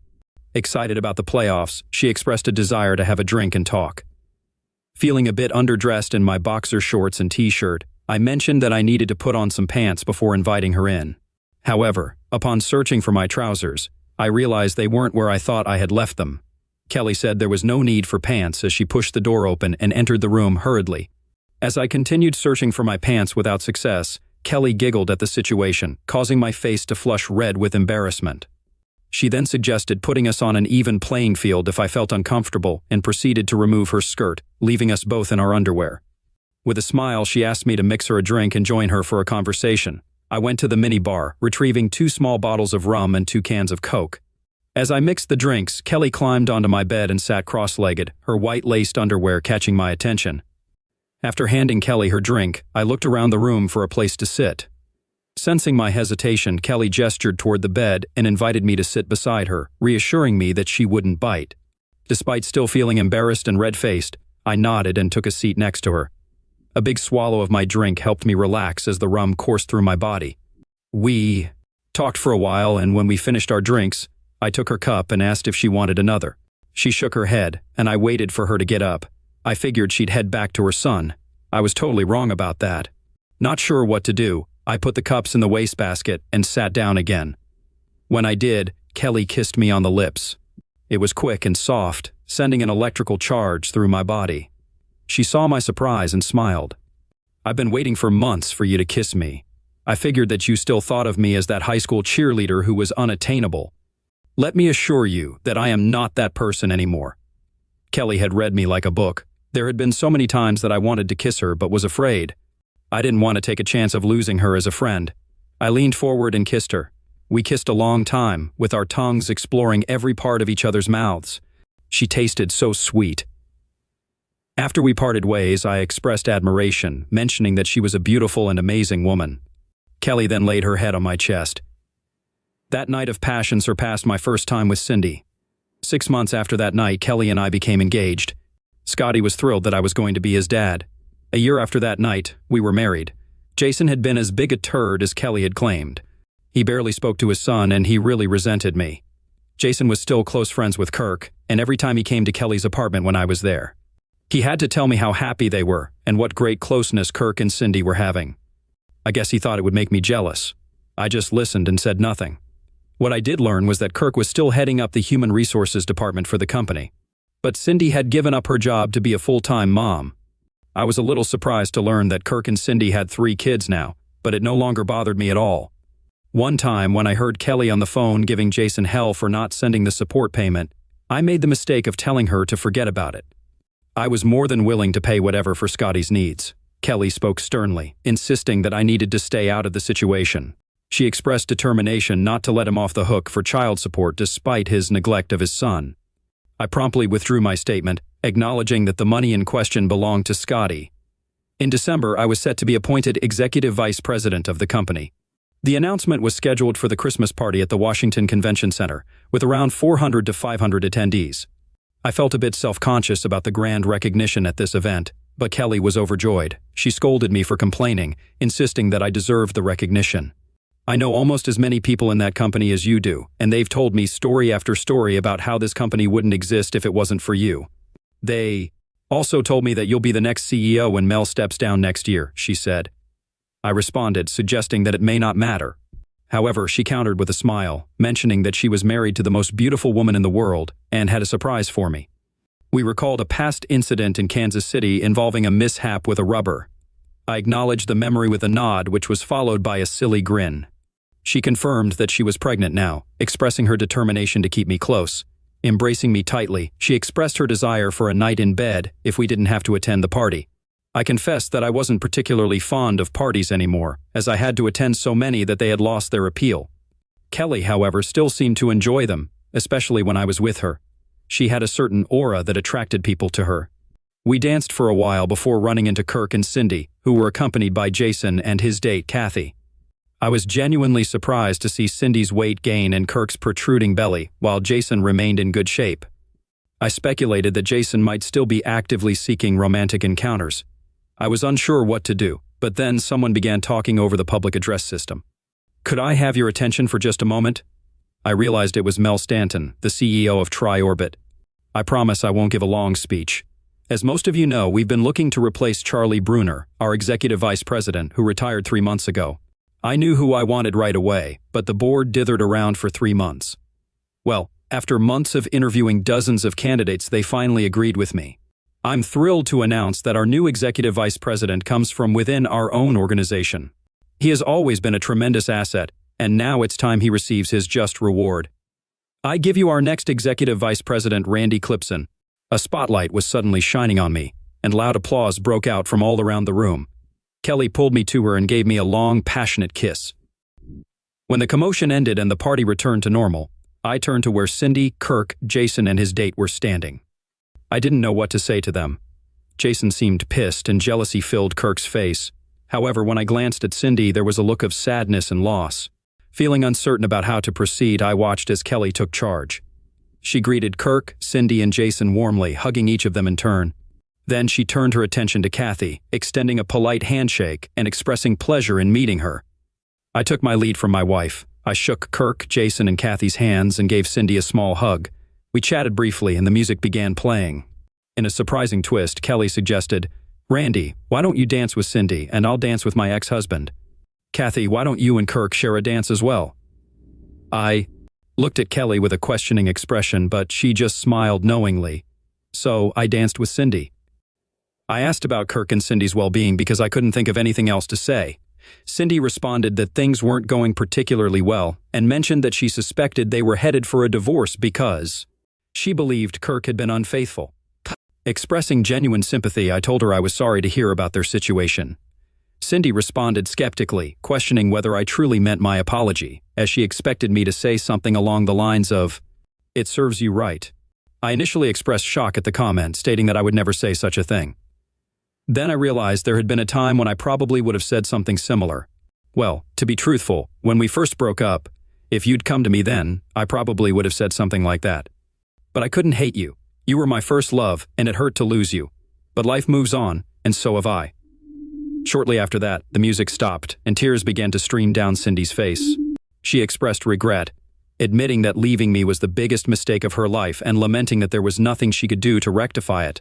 As I watched her walk away, I couldn't help but feel genuine sympathy for her. Kelly put her arm around me, prompting me to lean down and kiss her. I inquired about her dance with Jason, to which she responded with a smile, saying that he was still an idiot. He actually tried to put the moves on me. He told me that he's ready to settle down, and he'd be more than happy to take me back. I just laughed at him and told him, why? Why would I want him when I had the greatest man in the world? I watched Cindy reach their table and sit down. Even from this distance, I could see the tears. Kirk and Jason appeared to be having a heated discussion. If I had to guess, I'd say that Kirk tried to put a move on Jason's date. I thought back to the pain I had felt when Cindy left me. Something like that never truly goes away. It's like a bad cut. It leaves a scar. I also thought of all the planning for revenge that filled me during that time. The pastor had been right. No amount of revenge would have ever stopped my pain. It indeed was time and distance that had healed me. As I said at the beginning, even though I had given up on the idea of getting revenge, I had, in fact, achieved it. My revenge was exacted in the only way that is truly meaningful to someone who has been cheated on. I was living well, loved, and totally happy.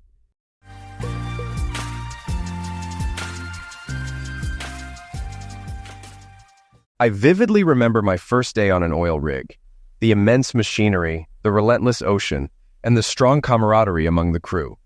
Over time, the rigs became my second home, and the excitement of finding oil became a part of me.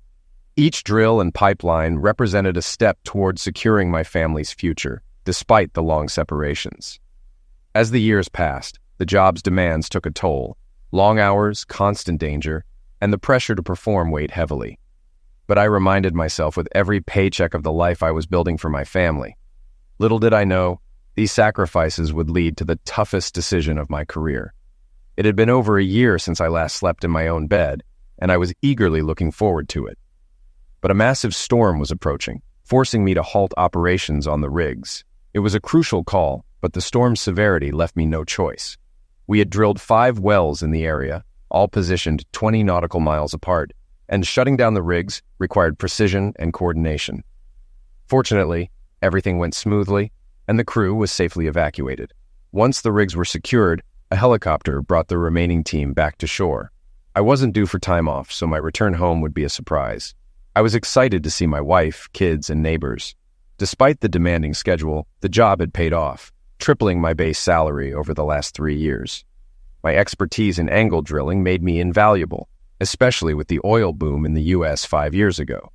After a promotion, I decided to plan for early retirement. I split my paycheck 3 ways, maxing out my $401K, investing 25% with a broker, and depositing the rest into our bank account. My wife and I agreed to focus on paying off our mortgage and saving. Over 20 years, we built substantial security through smart investments. My broker diversified my portfolio across company stock, tech giants like Google, Amazon, and Facebook, and dividend-paying blue-chip stocks, with regular reports sent directly to me. Because I was often away, my wife and I always filed taxes separately, with her claiming the kids' deductions. If the hurricane hit us directly, no one could return to the rigs until they passed a full inspection. I insisted on these details to ensure the safety of my team.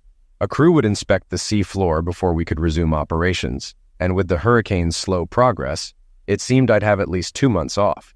The longer the storm lingered, the higher the reconstruction costs would be, so I was closely monitoring the weather. I had helped create these new safety procedures after BP ignored our advice and paid billions in the aftermath of a disaster. A few $1 million in prevention now save billions in lawsuits and regulatory issues later. BP learned the hard way how governments can exploit environmental disasters. The oil industry adapted, budgeting for long-term shutdowns and prioritizing safety at any cost. My wife, Shauna, and I met our neighbors, Jack and Jasmine Parsons, soon after buying our house. At that time, Shauna was pregnant with our first child, Hunter. We later had 2 more children, Alan and Sarah, who are now almost grown. Jack and Jasmine, who couldn't have children, became like an aunt and uncle to our kids. Jack, despite being a bit of a liar and lacking class, had a knack for sales. Jasmine, in my eyes, was one of the most beautiful women I had ever seen, and if anyone could tempt me, it would have been her. While waiting at Tampa Airport for a flight to St. Louis, I got a text from my daughter Sarah asking me to call her. I hadn't seen her in 14 months, and the distance from my family was making me consider a career change. I called her immediately. "Hi, Dad," she said. "Thanks for calling back so quickly." "What's up, Buttercup?" I asked, using her childhood nickname. "Okay, here goes," she said. "Hunter's in the hospital with a bullet wound, Uncle Jack is in jail for attempted homicide, and Aunt Jasmine is pregnant." "Are you serious?" I responded, stunned. "You said you wanted the bare facts," she replied. "But there's more you need to know before you talk to Mom." "Why's that?" I asked. "It's complicated and there's more to the story," Sarah said. "You always taught us to understand all sides before making decisions." She added that Mom might tell me a version that omits certain details, especially since she's involved in the situation with Hunter, Jack, and Jasmine. "Okay, Buttercup," I said. "I'm about to catch a plane to St. Louis. I'll take the first flight back to Cape in the morning, skip school tomorrow, and I'll take a taxi home when I arrive. Your mom will be at work by then." "You're coming home? That's great. Mom's in New York," Sarah replied. "Macy's called all their store managers for a meeting to discuss boosting sales and cutting inventory. This region is one of the few still making a good profit, so they want to figure out what's working." "Has she been informed?" I asked. "No, I'm still at the hospital waiting to hear from the doctor," Sarah explained. "I called you first because I thought you should know. I don't want to involve Mom until we've talked." "Let the billing department know I'll bring our medical cards in the morning," I said. "Thanks for texting me, Buttercup. Love you. See you in the morning." After saying goodbye, I prepared to go through security and wait for my flight. It gave me time to reflect on my family and our relationships. I had spent most of our married life working on rigs, starting from the bottom and working my way up. While at sea, I got serious about my education, which led me to where I am today. I remembered the day I met Shauna. She was driving too fast in the Walmart parking lot, hit some black ice, and bumped into my old truck. There wasn't much damage, so we went inside and she bought me a sub and coffee for being a good sport. When she took off her coat, I noticed how attractive she was, and we quickly hit it off. Shauna inspired me to get serious about life. Before meeting her, I was just living day by day, but she gave me purpose. Within a month, I went back to school to improve myself. And as our relationship grew, so did my determination. 8 months later, we were engaged, and 6 months after that, we were married. I started working offshore, and with Shauna's influence, my performance improved, leading to higher pay. Shauna also pursued her own career, earning a business degree and starting as a department manager at Macy's. She excelled in retail merchandising and quickly moved up the ranks. Her success led to a store manager position in Cape, where her leadership turned the store into one of the fastest growing in the division. Jack Parsons was an independent wholesaler who made his living by driving his route and selling tools to mechanics. While I didn't know exactly how much he earned, his spending habits suggested he did well. Oddly, our area wasn't part of his territory. Jack knew everyone and had a knack for finding things others couldn't, often bringing home expensive gifts for his wife.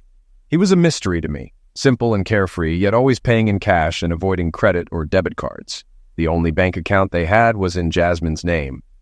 Jasmine, a respected community figure, worked for the Southeastern Missouri newspaper as a reporter and assistant editor, serving on several boards. On the surface, you might wonder how we became friends. Jack and Jasmine were African American, while Shauna and I are 6th-generation English Americans. But when our kids were young, Jasmine and Jack often took them out, spoiling them like their own. Jack would jokingly say they had adopted our kids, and many people believed him. Our kids even started calling him Uncle Jack, and we felt blessed to have them in our lives. As I flew home, I tried to make sense of what was happening. The news Sarah shared didn't add up, but she insisted it was all connected to our relationship with the Parsons. I had a 3-hour layover in St. Louis, a frustrating airport with no indoor smoking areas. To smoke, I had to go outside and then go through security again, while others vaped indoors. Standing outside, I gave in to my craving, enjoying a Marlboro. Working on offshore rigs had its perks, like cheap cigarettes without high taxes. I had brought 6 cartons home on this trip. I had banned booze on the rigs, which the men initially disliked, but their wives appreciated the savings, even if it made me unpopular with them. One of the frustrations of being American was the hidden taxes funding government waste. Politicians could overspend and introduce new taxes that would soon be forgotten by the public. Understanding tax laws was as difficult as understanding women, something I had always struggled with.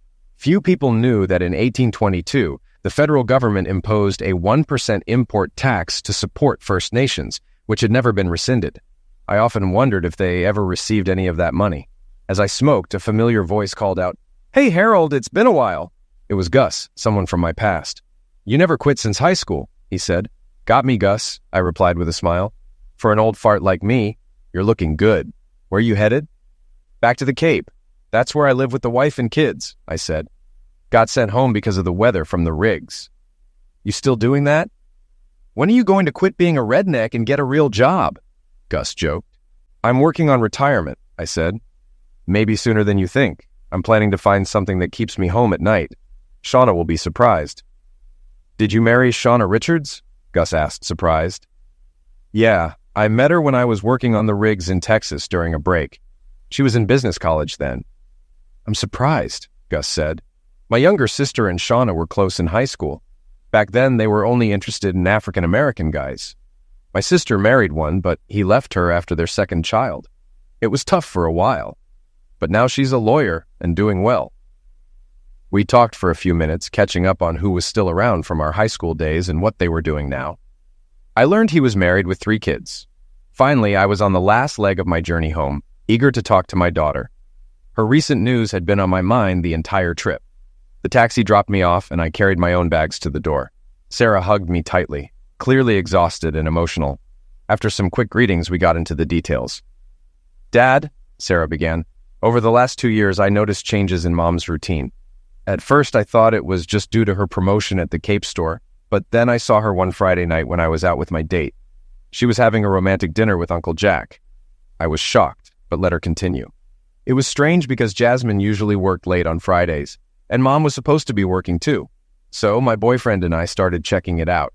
We found that Uncle Jack always left his truck at Macy's, and Mom would meet him. They'd drive off together, sitting close like a couple. I didn't like what I was hearing, but trusted Sarah's honesty. I listened closely. I told Hunter, she explained. He decided to investigate further with some friends. They discovered that Uncle Jack was renting an apartment where he met his lover, which turned out to be Mom. Hunter broke the news to Aunt Jasmine. I took her hand and said, "I believe you. Go on."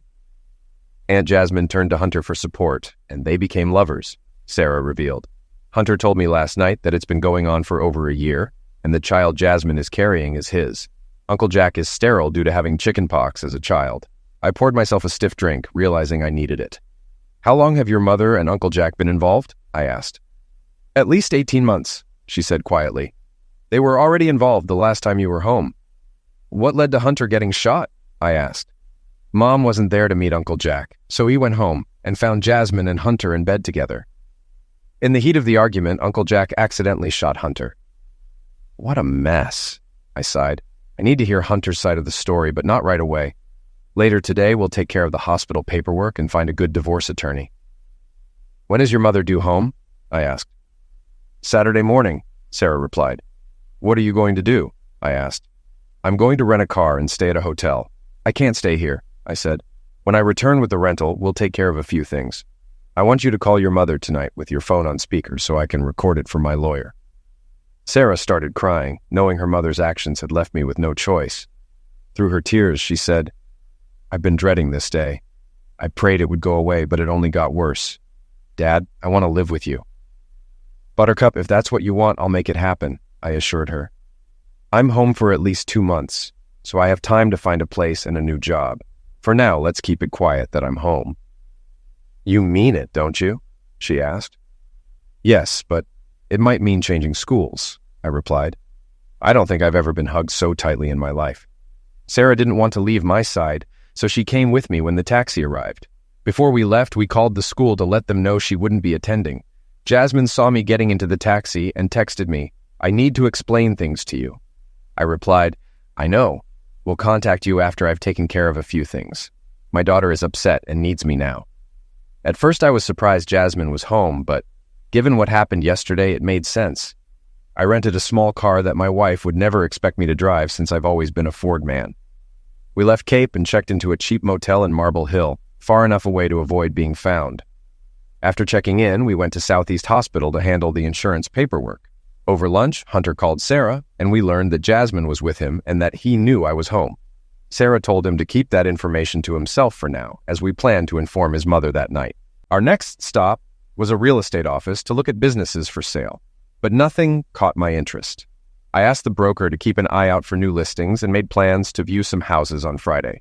Back at the motel, I called my superiors to inform them of my situation, explaining that after 20 years, I might need to quit because my daughter, still a minor, wanted to live with me. I also set up an appointment with a lawyer for Monday. Checking my accounts, I saw we had $50,000 in the house account and $250,000 in personal savings, with the house already paid off. Divorce seemed straightforward, splitting the house value and the funds. "Buttercup, I'll be back soon," I told Sarah. "I'm going to talk with Jasmine to hear her side." Jasmine let me in right away, and I could see the stress she was under. "I'm sorry, Harold," she said.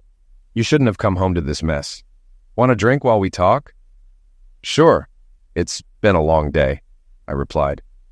As she poured the drinks, I asked her to start from the beginning. "I was at the office when Hunter asked to see me privately," Jasmine began. "I thought he was planning an anniversary surprise, but he told me Shauna and Jack were having an affair. I didn't believe him until he showed me. He drove me to Jack's apartment, and what we saw through the window left no doubt. Jack and your wife were together. I was devastated." She showed me some photos on her phone, confirming the timeline that both Jasmine and Sarah had given me. "Jasmine, could you text me those images? I'll need them for the divorce," I asked. Jasmine's eyes widened when I mentioned that my wife had only dated African-American boys in high school. "Maybe those touches over the years weren't as innocent as we thought," she said. "We'll never know," I replied. "But how did you and Hunter end up together?" "He's like you, Harold," Jasmine said. "He supported me, giving me strength. One night, after a bit of wine, I kissed him, and he kissed back. That kiss was filled with more love than I'd felt in years. Our closeness grew, and about 6 months ago we crossed the line. It wasn't revenge. It just happened. I understood. My job and long absences had created the same distance with my wife. Although we were married, we had become strangers. Each time I came home, we had to rebuild our connection, only for me to leave again for months. It was one of the main reasons I was considering leaving my career."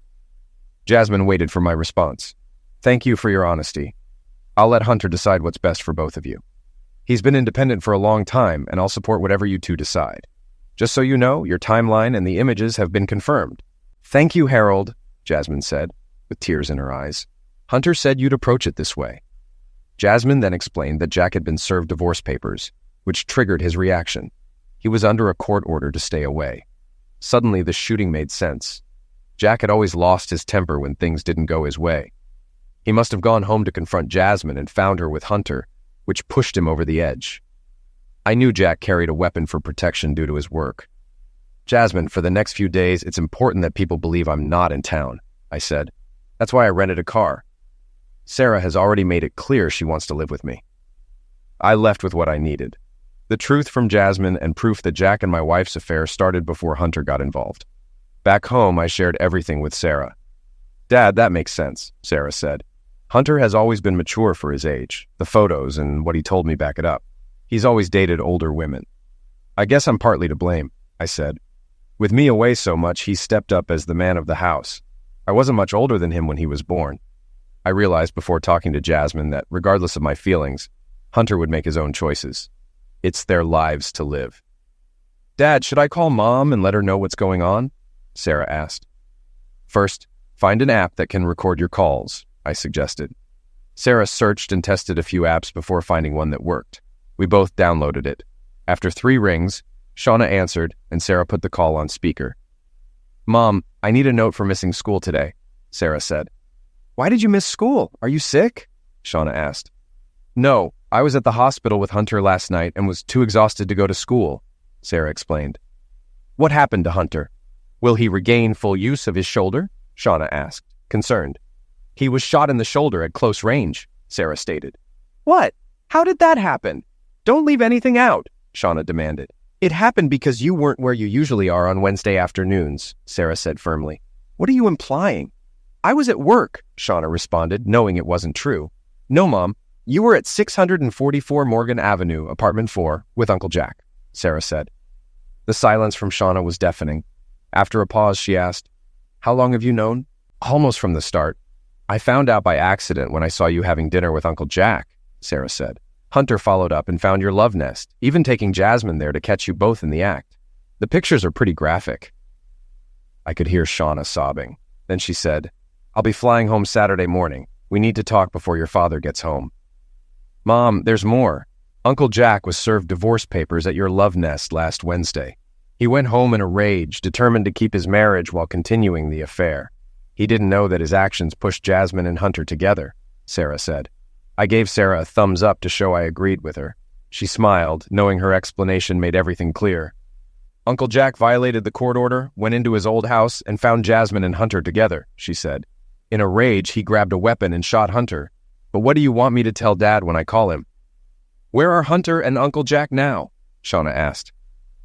"Uncle Jack's in jail for attempted homicide," Sarah replied. "Hunter will recover, but needs major rehab. So, Mom, do I tell Dad? Or should he find out from the news tomorrow?" "Give me a few minutes to gather my thoughts, and I'll call him myself," Shauna said. "It's best I handle this." "Okay, Mom," Sarah said. "By the way, you're going to be a grandmother. Jasmine is 3 months pregnant, and Hunter is the father. Also, Jasmine plans to serve you with papers when you get home." Shauna lost it, but I felt it was justified after what she had done.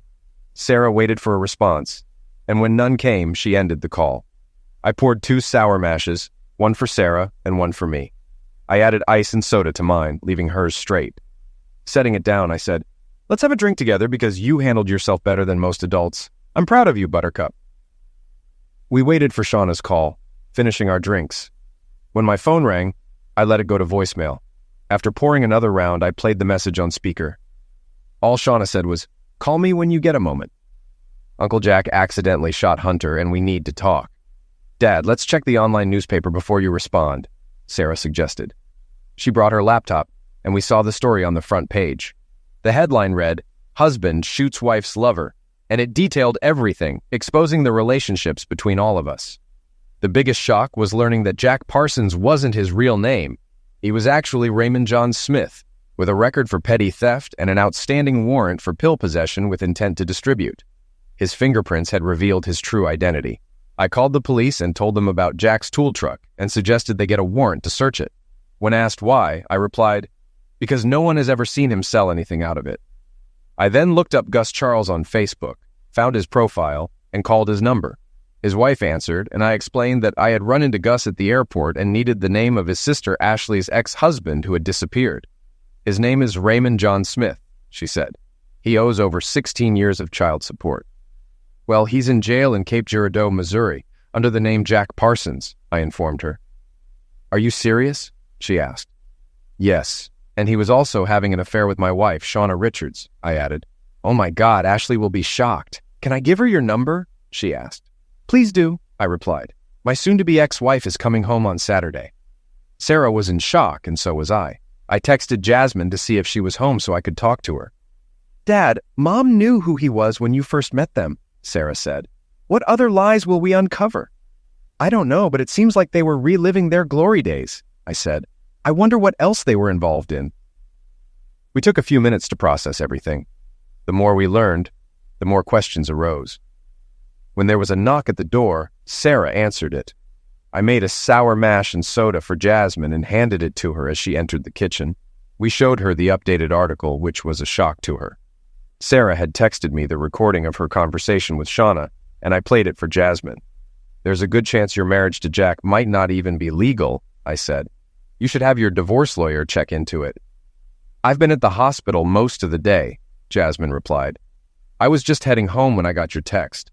There's no way he's getting bail. It gets worse, I added. He has 2 grown children, a daughter and a son. His ex-wife was Shauna's best friend in high school.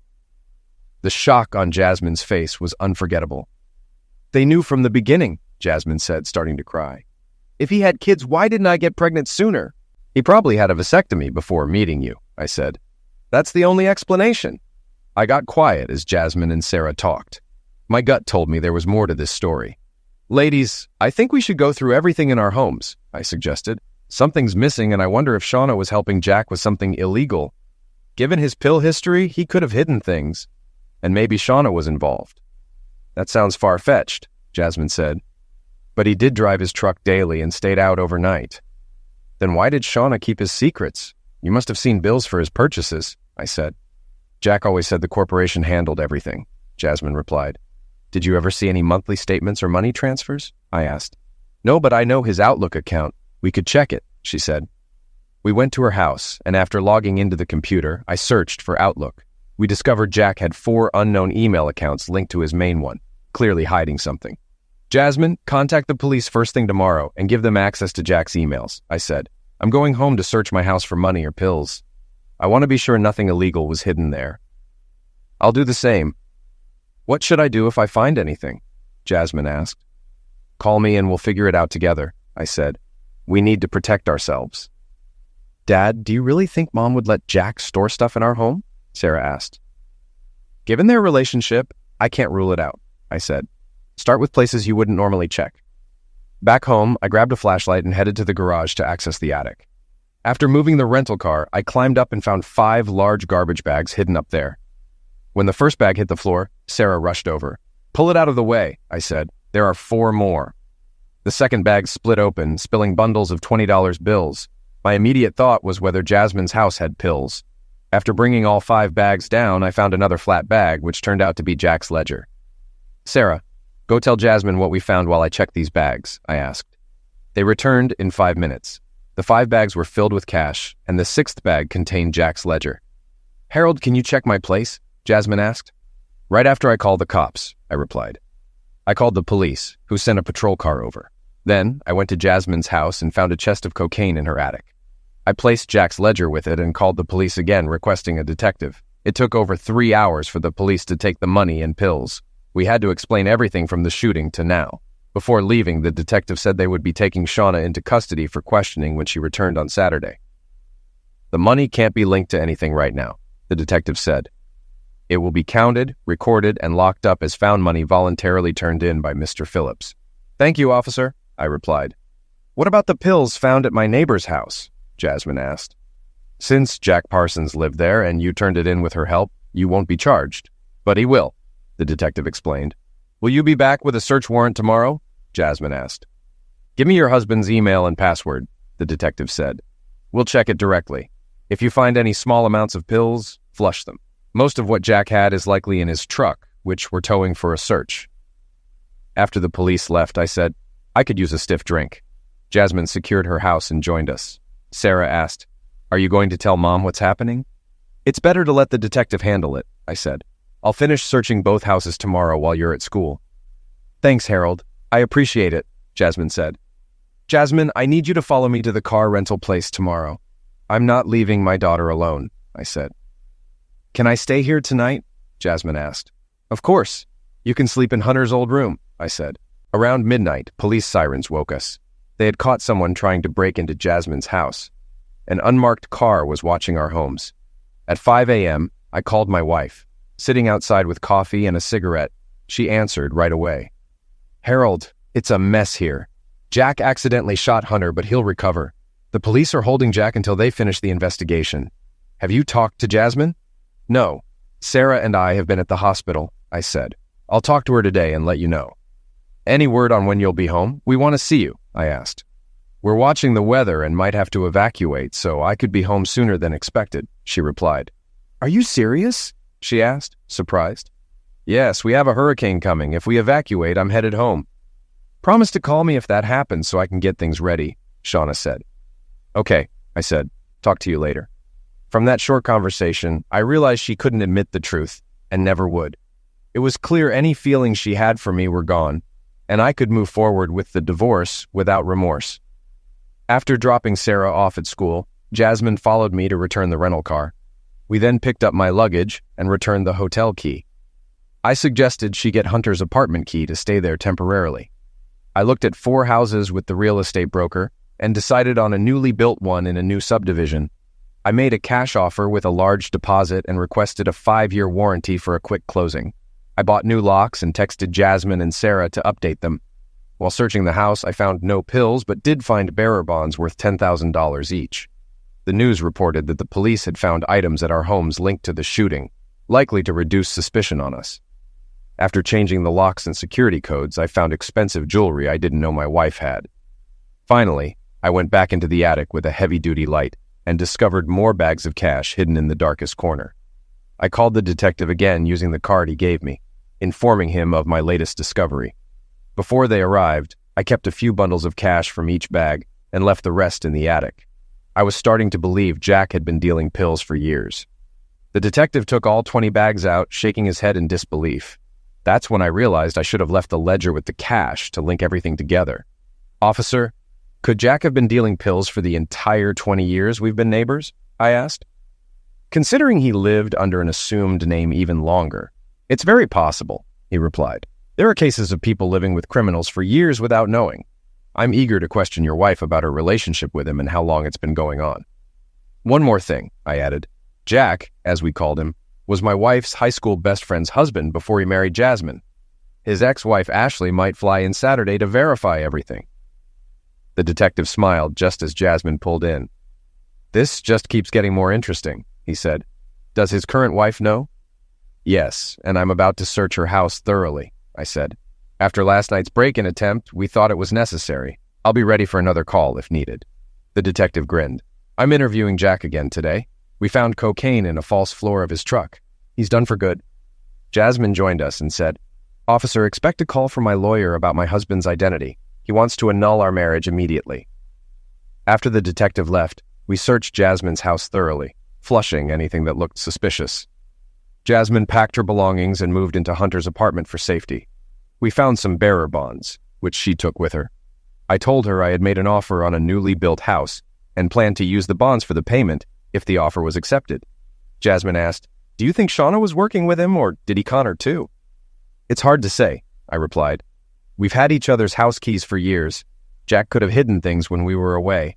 What surprises me is that he didn't legitimize his savings." "My daughter and I want to see Hunter together," I said. "He's recovering slowly. He and Jasmine plan to live together to see if the age difference works."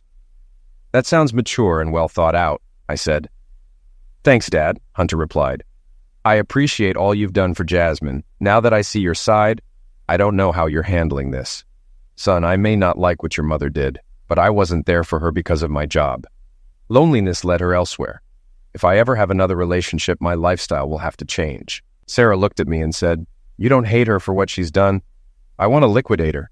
I put work first and left raising you both to her," I said. "When you grew up, she had no one giving her the attention she needed. I'm sad, but I can't hate her or condemn her. Besides, she may face bigger problems." "Like what?" Hunter asked. "If the police connect her to what Jack was doing, she could end up in prison too," I said. "It's surprising how people often miss what's right in front of them." The truth left both my children speechless. On Saturday morning, I got word that my house offer was accepted. I went to the broker's office using some of the bearer bonds for the deposit when I got a text. "Can we meet? I'm Gus's sister Ashley." I texted back, "Where are you?" "At the airport," she replied. I responded, "Be there in 15 minutes." "You got an excellent price on your new home," the broker said. "I'm surprised they accepted it so quickly." "That's why I asked if any others had sold yet," I said. "Nothing spurs interest like a sold sign." After finishing up, I headed to the airport. As soon as I walked in, I spotted Ashley. She was the only one there since the last flight had just left for St. Louis. She was attractive, with brown hair that softened her features, and her simple blue jean outfit showed she had class without trying too hard. My first impression was that she was comfortable in her own skin. She approached me and said, "You look just like the photos Gus sent me. Nice to meet you, Mr. Phillips." "Call me Harold," I replied, shaking her hand. We went to the airport restaurant and sat down for an early lunch, getting to know each other. She noticed I wasn't wearing a ring, and I explained that after learning of my wife's affair, I had no reason to wear it again. I learned that after her divorce, Ashley had reverted to her maiden name. As we ate, I saw the last morning flight from St. Louis arrive. From our window seat, we could see passengers walking through the gate. When Shauna appeared, I waved. Ashley turned to see who I was waving at, and Shauna froze, her face turning pale when she saw us together. She hadn't read the local news and had no idea what was happening. We watched as a detective approached her, showed his badge, and escorted her to get her luggage. "She didn't know you were in town, did she?" Ashley asked. "No, we kept it from her," I said. "Whatever she was planning is over. She's about to find out about the cash, pills, and ledger found in our homes." "Can I handle your divorce case?" Ashley asked. "It would be satisfying to take her down. The fact that she and my ex were involved raises a lot of questions." "Can you manage it while traveling back and forth?" I asked. "I run my own divorce firm from home," she said. "Plus, I'll be here dealing with my deadbeat ex anyway." I smiled. "Looks like we have a deal. If you have a printer, we can get started today." We loaded Shauna's luggage into my truck, and I told Ashley her ex-husband was in the county jail. She wanted to talk to him, so I drove her there and waited. About an hour later, she returned. "He was shocked to see me," Ashley said. "He asked how I found him, and I told him it was thanks to you. I also mentioned that the police had seized the pills, money, and ledger they found. His face went white. I called the detective and updated him. He said he would get a handwriting comparison to link Shauna to the pills, but not the cash, as the ledger was a contact list of their suppliers and clients. So my soon-to-be ex might have been in on it all along," I said. "That'll make the divorce easier. She'll need her share for legal fees." "Yes," the detective replied. "We'll charge her as an accessory today, so she won't get a bail hearing until at least Monday." We returned to my place to start drafting the divorce petition. On the way, I explained how we had handled our finances throughout the marriage. "Smart move," Ashley said. "With separate savings accounts, we can argue that it wasn't marital property." Back home, she started on the divorce petition while I brewed coffee and sent her the images Jasmine had provided. I told her I didn't want the house due to everything that had happened.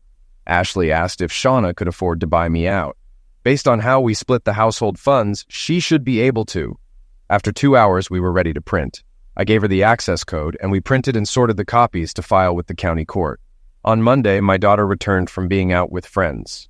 There was an immediate connection between her and Ashley. After introductions, I explained to my daughter who Ashley was. "Sarah, I'd like you to meet Ashley Lynn Charles," I said. "Her family still lives in Dutchtown. Ashley, this is my daughter Sarah, who will be moving in with me next week once we've bought the furniture." Sarah's eyes lit up with excitement as she hugged me tightly and asked, "What did you buy?" "A newly built house with 3 bedrooms, an open floor plan, a 2-car garage, an unfinished basement, and a raised patio deck," I replied. "Is there a problem with it?" "It's not landscaped," I said. "I'm planning to look into adding a pool after closing on Monday." Sarah's eyes sparkled. She'd wanted a pool for years. I hadn't done it before because I didn't want to ruin our existing landscaping.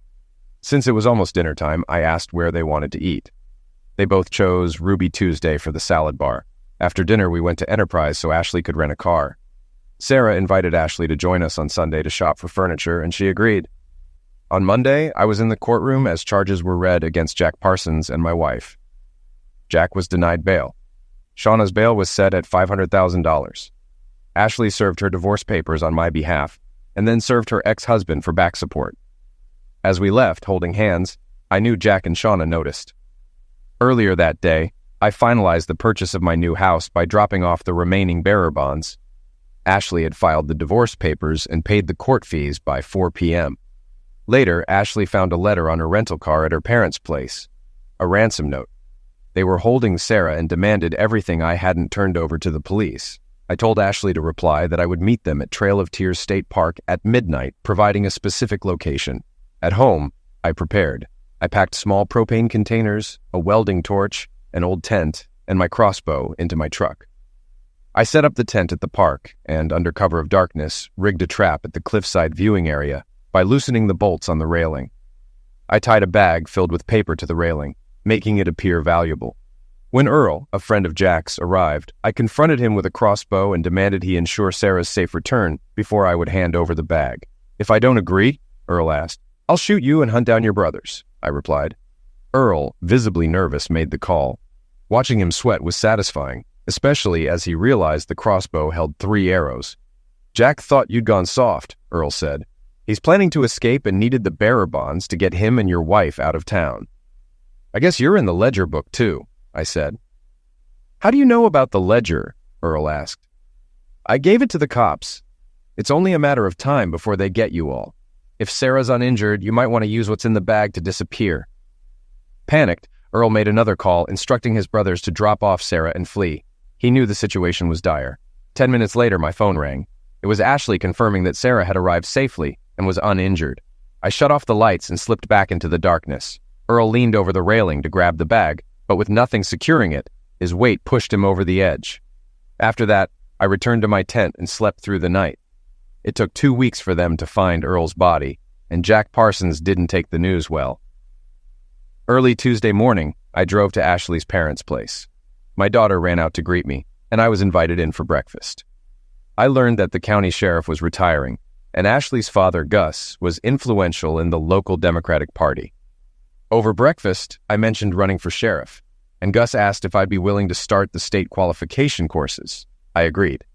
"Then I think you've officially started your campaign," he said. The pride in my daughter's eyes was clear as she said, "One thing I know about my dad, when he sets his mind to something, he gets it done." I handed my daughter my phone and had her listen to the conversation I recorded with her mother. It was interesting watching their reactions. "Mom was never going to be honest with you, was she?" Sarah asked. "No," I replied. "I'm starting to wonder if she got Jack back into the pill business using my money." They were all surprised by my revelation, and so was I. We were all on the same page. "I think we should keep what happened since Ashley found the note to ourselves," I said. "Things didn't go the way Jack and Shauna planned." With that, I called the detective to inform him that Jack might try to escape in the next couple of days. The detective remarked that I would have made a good cop with my knack for uncovering information. On our way back to Cape, my phone rang. It was Shauna. "I'll be out on bail in 2 hours," she said. "Can I get access to the house?"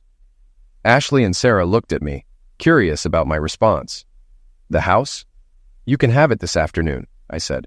"My lawyer will bring your car to the Love Nest and give you the keys. Sarah and I will have taken what we want from the house. The rest we'll get while you're at work this week." I hung up. "Ashley, most of the new furniture is being delivered today, and they'll set it up. Can you supervise where everything should go?" "I'd love to," she replied. "The appliance dealer should be there by 10, with the furniture companies arriving later." We dropped Ashley off first so she could see the new house. Both she and Sarah loved the open floor plan and the size of the place. Sarah chose her bedroom, thrilled it had its own bathroom and walk-in closet. "Dad, should we take pots, pans, and basic stuff from the old house?" Sarah asked. I thought for a moment and said, "No, let's start fresh. Once we pack our personal items and bring them here, you and Ashley can go shopping for what we need." "Most windows have built-in blinds," Ashley noted.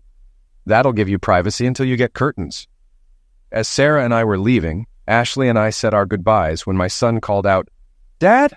Jasmine and he had just come out of the house across the street. I introduced everyone, and it was interesting to see Jasmine and Ashley sizing each other up. Despite their different skin tones, they had similar builds, which explained my interest in Ashley. Before heading back to pack our clothes, I opened a new checking account at the bank. I transferred funds from savings, got new debit cards for Sarah and me, paid off my credit card, and had my paycheck rerouted. The wardrobe boxes I had picked up made packing easy, and it took only a couple of hours to load everything. I tucked the bearer bonds I kept at the bottom of one box. I also went into the attic to gather the 50 bundles of 50s I had saved.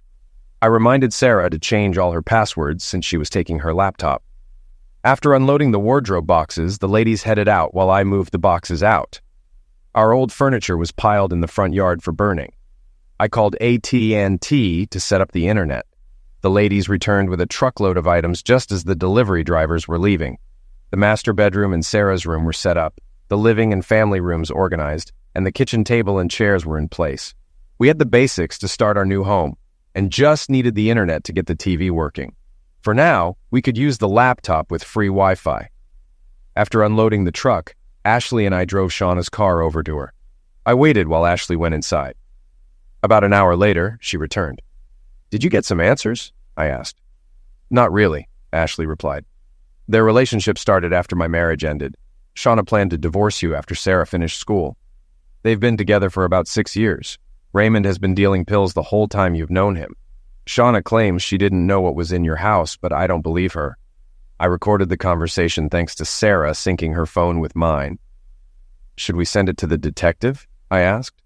"Yes," Ashley said with a laugh. "And am I right in thinking you're interested in where our relationship might go?" "I thought we were already working on that," I said. "Even your parents noticed the attraction." Ashley moved closer and said, "Sarah suggested KFC or fish and chips for dinner."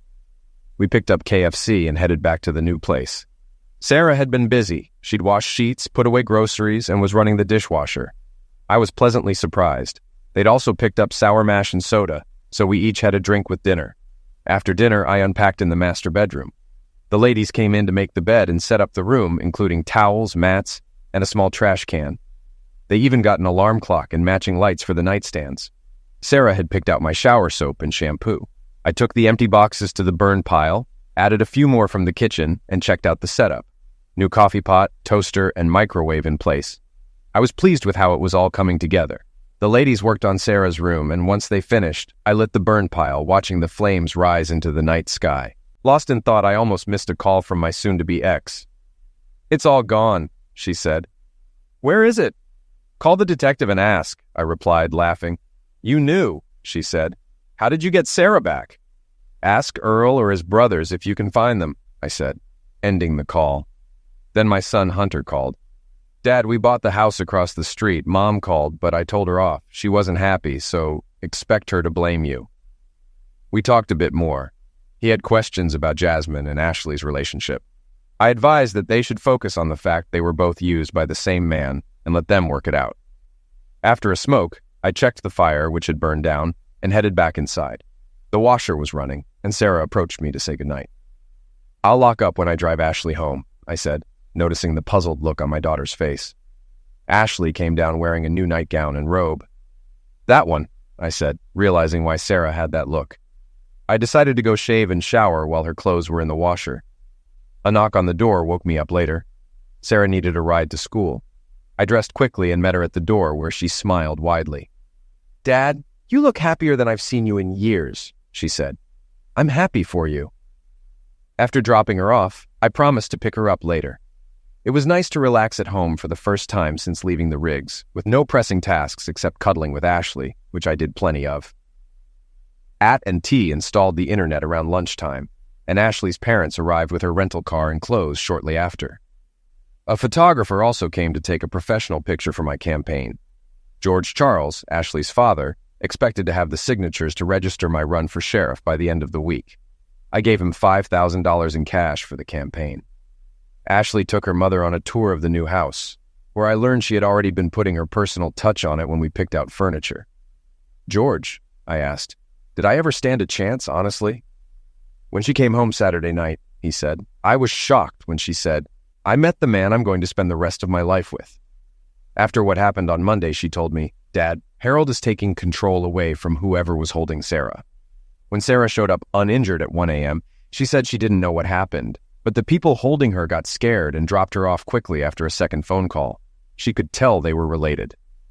"It was Ed Racine and his brothers," I said. "They've always been trouble. When I confronted him with a loaded crossbow, I gave him one chance to release Sarah or die. He hesitated, so I told him to call his brothers and tell them I was coming. I can honestly say he was still alive when I left." "What about now?" George asked. "Time will tell," I replied. George smiled and said, "You're old school, Harold. Welcome to the family. I'd be proud to have a grandson from you." His words confirmed that we shared the same values, tough and principled like the Missouri red mutt. 6 months later, we were all gathered, waiting for the election results. My parents, Ashley's parents, Jasmine, and Hunter, who had just married, were taking turns holding my newborn grandson. Shauna and Jack had been sentenced to life without parole, and my divorce was finalized. My former employer had given me early retirement, and I had just deposited over $6 million, returned to me by the police. Sarah finally got her swimming pool, and Ashley's business was thriving with 4 staff working from our home's basement. I knelt in front of Ashley before joining our supporters and asked, "Will you marry me?" She said yes, and I slid the ring on her finger just as the news declared me the winner of the election. George was beaming with pride, not only because of our engagement, but also because there was a new sheriff in town.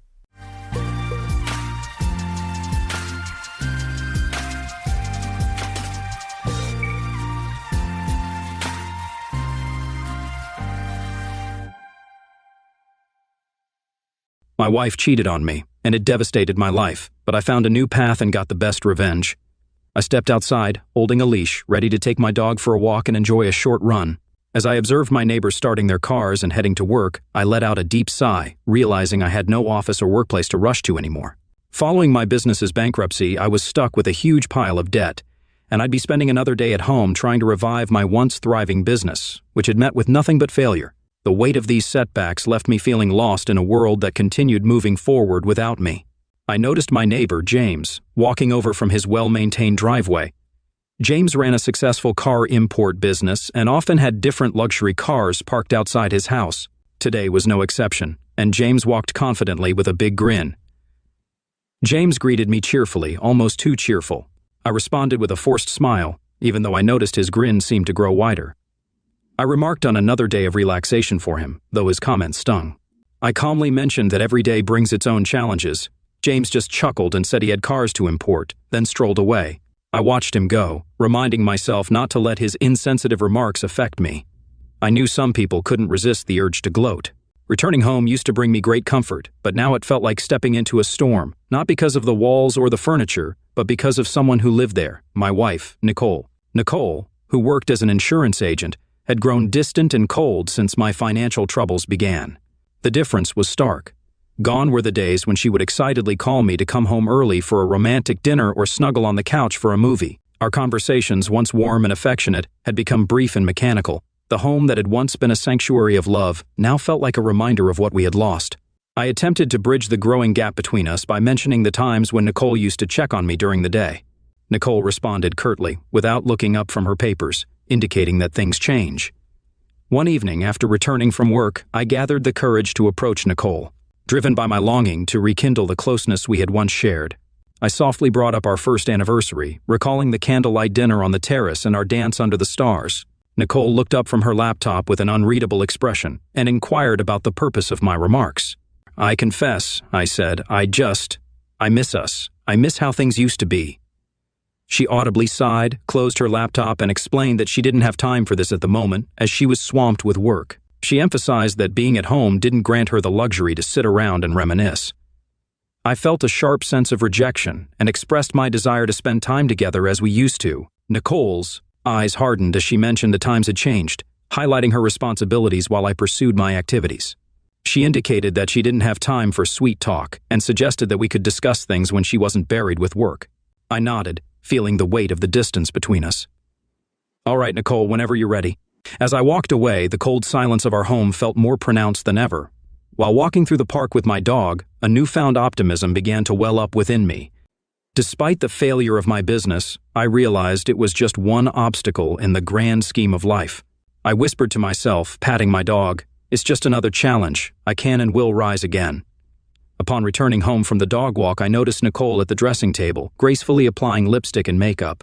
Her reflection caught my eyes, evoking memories of the early days of our love. I approached her with a gentle smile and complimented her beauty.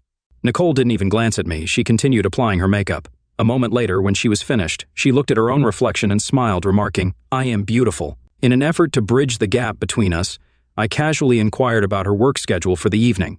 She paused, eyeing me curiously. "Around 7, I think. Why?" I winked and replied, "Oh, no reason, just thought I'd ask." In my heart, I planned a surprise. Tonight, I would prepare a home-cooked dinner, complete with her favorite wine. It was a small gesture, but perhaps it could mark the beginning of healing our bond and regaining her attention. After all, mending our relationship might just be the motivation I needed to rebuild my career. Was this response better or worse? I spent the day refreshing our home, with upbeat music playing in the background. I wanted the atmosphere to radiate warmth and welcome for Nicole's return. With every clean surface, washed dish, and empty trash, I felt a small sense of accomplishment. After making our home shine, I headed to the grocery store to gather ingredients for the evening's dinner. As an afterthought, I decided to visit the wine store to get Nicole's favorite wine. Upon entering, the familiar doorbell chime greeted me, and Pam, the saleswoman, recognized me with excitement. Pam greeted me, saying it had been a while and asking how I'd been. I gave a half smile and replied that I had had better days but was getting by. I inquired if they had a bottle of the rose wine, to which Pam playfully raised her eyebrows and teased about planning a romantic evening at home. I chuckled, attempting to sound nonchalant, and confirmed that it was something like that. I mentioned that Nicole had been there about an hour ago and had picked up a bottle of the same wine. Pam seemed to realize she might have said too much, and she stammered, suggesting that maybe Nicole was planning her own surprise. Clearing her throat, she efficiently wrapped the bottle for me, hoping to change the subject. As I headed home, my hopeful mood was replaced by a swirl of thoughts. I contemplated the possibilities. Could Nicole also be preparing a surprise for me? But why would she buy the wine in the afternoon? I gripped the steering wheel, a mix of anticipation and anxiety taking hold. I decided not to jump to conclusions. One thing was certain, I'd find out soon. Pulling into my driveway, I took a deep breath to calm my racing thoughts and set to work. The aroma of the dinner I'd prepared filled the house, offering a temporary distraction from my swirling thoughts. I glanced at the clock, 7:45. Nicole was usually punctual. Maybe her work held her up, I tried to reassure myself, but a nagging feeling lingered. Sitting in our dimly lit dining room, the table set for two, I occasionally checked my phone, hoping for a call or a message from Nicole. The house remained quiet, except for the soft ticking of the wall clock. Each passing moment heightened the mystery of Nicole's plans. Finally, around 8:30, my phone rang, and I recognized Nicole's ringtone. I answered quickly. "Hey?"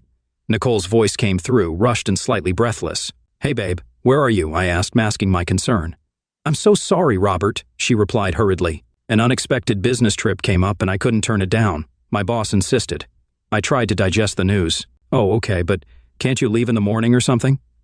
"I'm actually already on my way there." She sighed and added, "It's a significant opportunity, could open some doors for me." I took a deep breath. I wanted to be understanding, especially considering my recent setbacks. "I understand. I wish you had told me sooner, though." I know, Nicole replied, the rush in her voice evident. "Everything happened so fast. I really have to go, Robert." I looked at the beautifully set table and the dinner I'd prepared. "All right, take care, Nicole. Call me when you can." Nicole's voice softened. "Okay, I will. I'll be back soon. Bye. And by the way, I don't know how long it's going to last, maybe like 2 weeks or so." As the call ended, I sank into a chair, my shoulders slumping under the weight of the evening's turn of events. I struggled to piece together the puzzle of my thoughts. The unexpected business trip seemed plausible, but the earlier wine purchase kept bothering me. Maybe she simply wanted to unwind during her trip and didn't mention it. I tried to rationalize, attempting to push aside the cloud of doubt forming in my mind. I took a deep breath, urging myself to focus on the present. Right in front of me was a delicious meal, and I was reluctant to let it go to waste. With renewed determination, I served myself some food and moved to the living room. The soft glow of the TV filled the room as I switched it on. The familiar sounds of a game in progress greeted me. I decided to immerse myself in it, temporarily pushing aside my concerns, or sometimes a little. Distraction was all I needed to find clarity. I relaxed on the couch, thoroughly enjoying the game's excitement. An occasional chuckle escaped my lips, indicating my genuine amusement. When my glass ran dry, I strolled to the kitchen for a refill. The evening's anxieties began to fade, replaced by a warmer, lighter feeling. As I passed the study, an unexpected light caught my eye. The computer screen was illuminated, something that typically happened when notifications came in or if it was disturbed. Curiosity got the better of me, and I stepped into the study, switching on the overhead light. I mused to myself that maybe someone had left the computer on after having one too many drinks, but just as I was about to leave, another noise from the computer halted me in my tracks. A small pop-up in the screen's lower corner grabbed my attention, displaying the message. "Photos successfully synced." With raised eyebrows, I approached the computer and clicked on the notification. The screen showed the loading icon for a moment before revealing a list of files, all time-stamped from just hours ago. Tentatively, I opened one of the files, and the image started loading from top to bottom, gradually revealing a familiar face. As the image continued to load, Nicole's smiling face appeared, and her surroundings became clearer. By the time the image fully rendered, my heart sank. There she was, my wife, playfully taking a selfie while sitting on her boss's lap. The realization weighed heavily on me, and I slumped into a nearby chair, holding my head in my hands. All the doubts and suspicions that I had pushed aside came rushing back, now confirmed by the undeniable truth on the screen. The room seemed to close in on me as I stared at the image, the playful glint in Nicole's eyes, the familiarity with which she leaned into her boss. It all painted a story that I didn't want to believe. The wine I had consumed churned uneasily in my stomach. I returned to the list of files, clicking on another one. A sequence of photos revealed Nicole and her boss at a fancy bar. In some pictures, they were laughing and toasting with their glasses. In others, they were engaged in deep conversation, their faces close together. With each image, the reality of the situation became more evident. The evening's attempts to rekindle our relationship, the dinner I had prepared with care, it all seemed to taunt me now. A confusing mix of anger, pain, and betrayal flooded me, and most of all, I felt an overpowering sense of loss. I got up and returned to the living room, no longer interested in the wine I held. I was now looking for something stronger. With a light drizzle outside, I put on my coat and headed out slowly. I made my way to the liquor store. As I walked, my heart ached with pain. I could feel myself shattering into numerous pieces. Memories of the joyful times I shared with Nicole replayed in my mind, but now they were tinged with sadness. The question, why, echoed repeatedly. Why did Nicole grow distant? Was it because I had failed as a provider? I remembered the times when my business was thriving, when we both had big dreams. I had once enthusiastically promised Nicole the latest Mercedes, a symbol of success and luxury. But I never followed through on that promise. Could that unkempt promise be a part of why she distanced herself, or was it something more? It was hard to pinpoint one reason. Perhaps it was a combination of many small things, overlooked moments, and unspoken emotions. All I knew for certain was that our relationship had changed, leaving me with a profound sense of loss and confusion. I entered the store, rainwater dripping from my face and soaking my coat. Pam, upon recognizing me, noticed the fading smile on my face and paused for a moment, searching for the right words. "Hey, Robert," she began gently. "Having a tough day?" My voice was low, almost a whisper. "Whiskey, please." Pam, perceptive as always, sensed that something was amiss. "Are you sure about that? You know, if you need someone to talk to." But I simply shook my head, interrupting her. "Just the whiskey, thanks." I took the bottle, offered a brief wary smile, and left the store. I didn't wait until I got home to open the whiskey. After a few swallows, the world began to spin. The drink heightened my emotions, breaking down my usual defenses. Stumbling a bit, I began speaking louder to strangers passing by. "Hey there," I slurred, pointing at no one in particular. "Do you know my wife? She's off somewhere, having the time of her life with her boss, and here I am, celebrating." I laughed bitterly, my words dripping with sarcasm. "Yep, a one-man party, that's me." As time passed, my speech became increasingly incoherent. I began to sing fragments of a song that had played in my home earlier, the same song meant to accompany a romantic dinner for two. My voice wavered, sometimes staying on key, other times going entirely off tune. The sadness in my rendition was palpable, the melody mirroring my broken heart. Stumbling along the sidewalk, I realized I had lost my whiskey bottle. Thinking I had finished it, I decided to return to the store for another. As I swayed and muttered to myself, I reached into my pocket for money, but it was nowhere to be found. It was then that I noticed an older man nearby, watching me with a mix of concern and curiosity. I raised my voice and my words slurred together as I confronted the old man, asking if he had something to say. The elderly man, wearing glasses and carrying a worn-out backpack, appeared surprised by my aggression at first. However, my tone quickly shifted from confrontational to desperate. I apologized to him, my voice breaking, and explained that I really needed a drink right now. I asked if he could spare $120. The old man sighed and reached into his pockets, pulling out a few crumpled dollar bills from his shirt pocket. He told me it was all he had and extended the money. To me, still steady on my feet, I accepted the money and mumbled my thanks. Then I suggested that he join me for a drink, but the old man gently declined, expressing concern that I had already had enough. I was about to respond defiantly when my stomach turned, and I vomited onto the pavement. The mist had soaked everything around, and the cold was settling in. Wet and disoriented, I leaned against a brick wall with my eyes closed, trying to catch my breath. The old man observed with a furrowed brow, expressing worry. He prodded gently, asking if I lived nearby. In my hardly coherent state, I simply murmured that I wanted to sleep. Surveying the nearly deserted street, with the dim light from a nearby lamppost casting long shadows on the wet pavement, the old man expressed concern that it wasn't a suitable place to sleep, especially in such weather conditions. He mustered his strength and helped me to my feet, taking most of my weight. Encouraging me, the old man led me toward a nearby bridge. Below the bridge, hidden from the rain and prying eyes, was a small makeshift shelter that served as the old man's temporary home.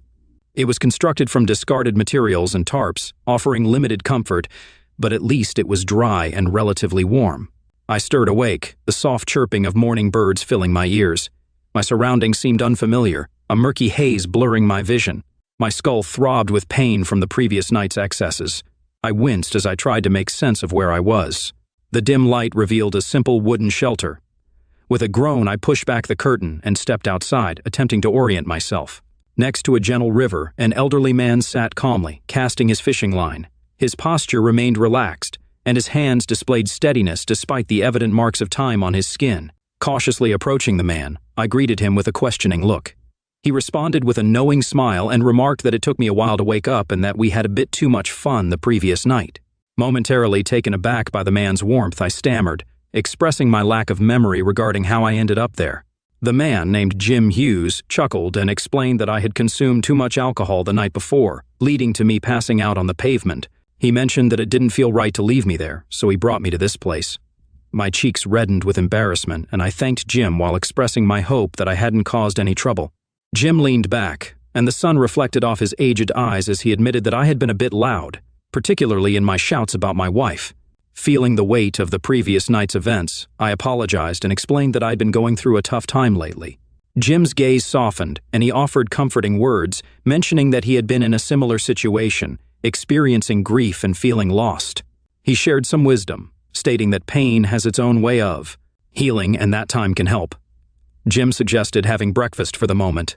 Without hesitation, I blurted out a request for something to drink, citing the splitting headache I was experiencing. Jim chuckled, showing he'd already anticipated this, and soon the delightful aroma of simmering fish soup filled the air. I watched as Jim skillfully prepared the meal, and I couldn't help but express how heavenly it smelled. Jim replied with a wink, attributing it to an old family recipe, perfect for mornings like these. As we enjoyed the warmth and flavor of the fish soup under the open sky, Jim took a moment to offer me some advice. I sighed and expressed my understanding of the need to avoid letting alcohol control one's life.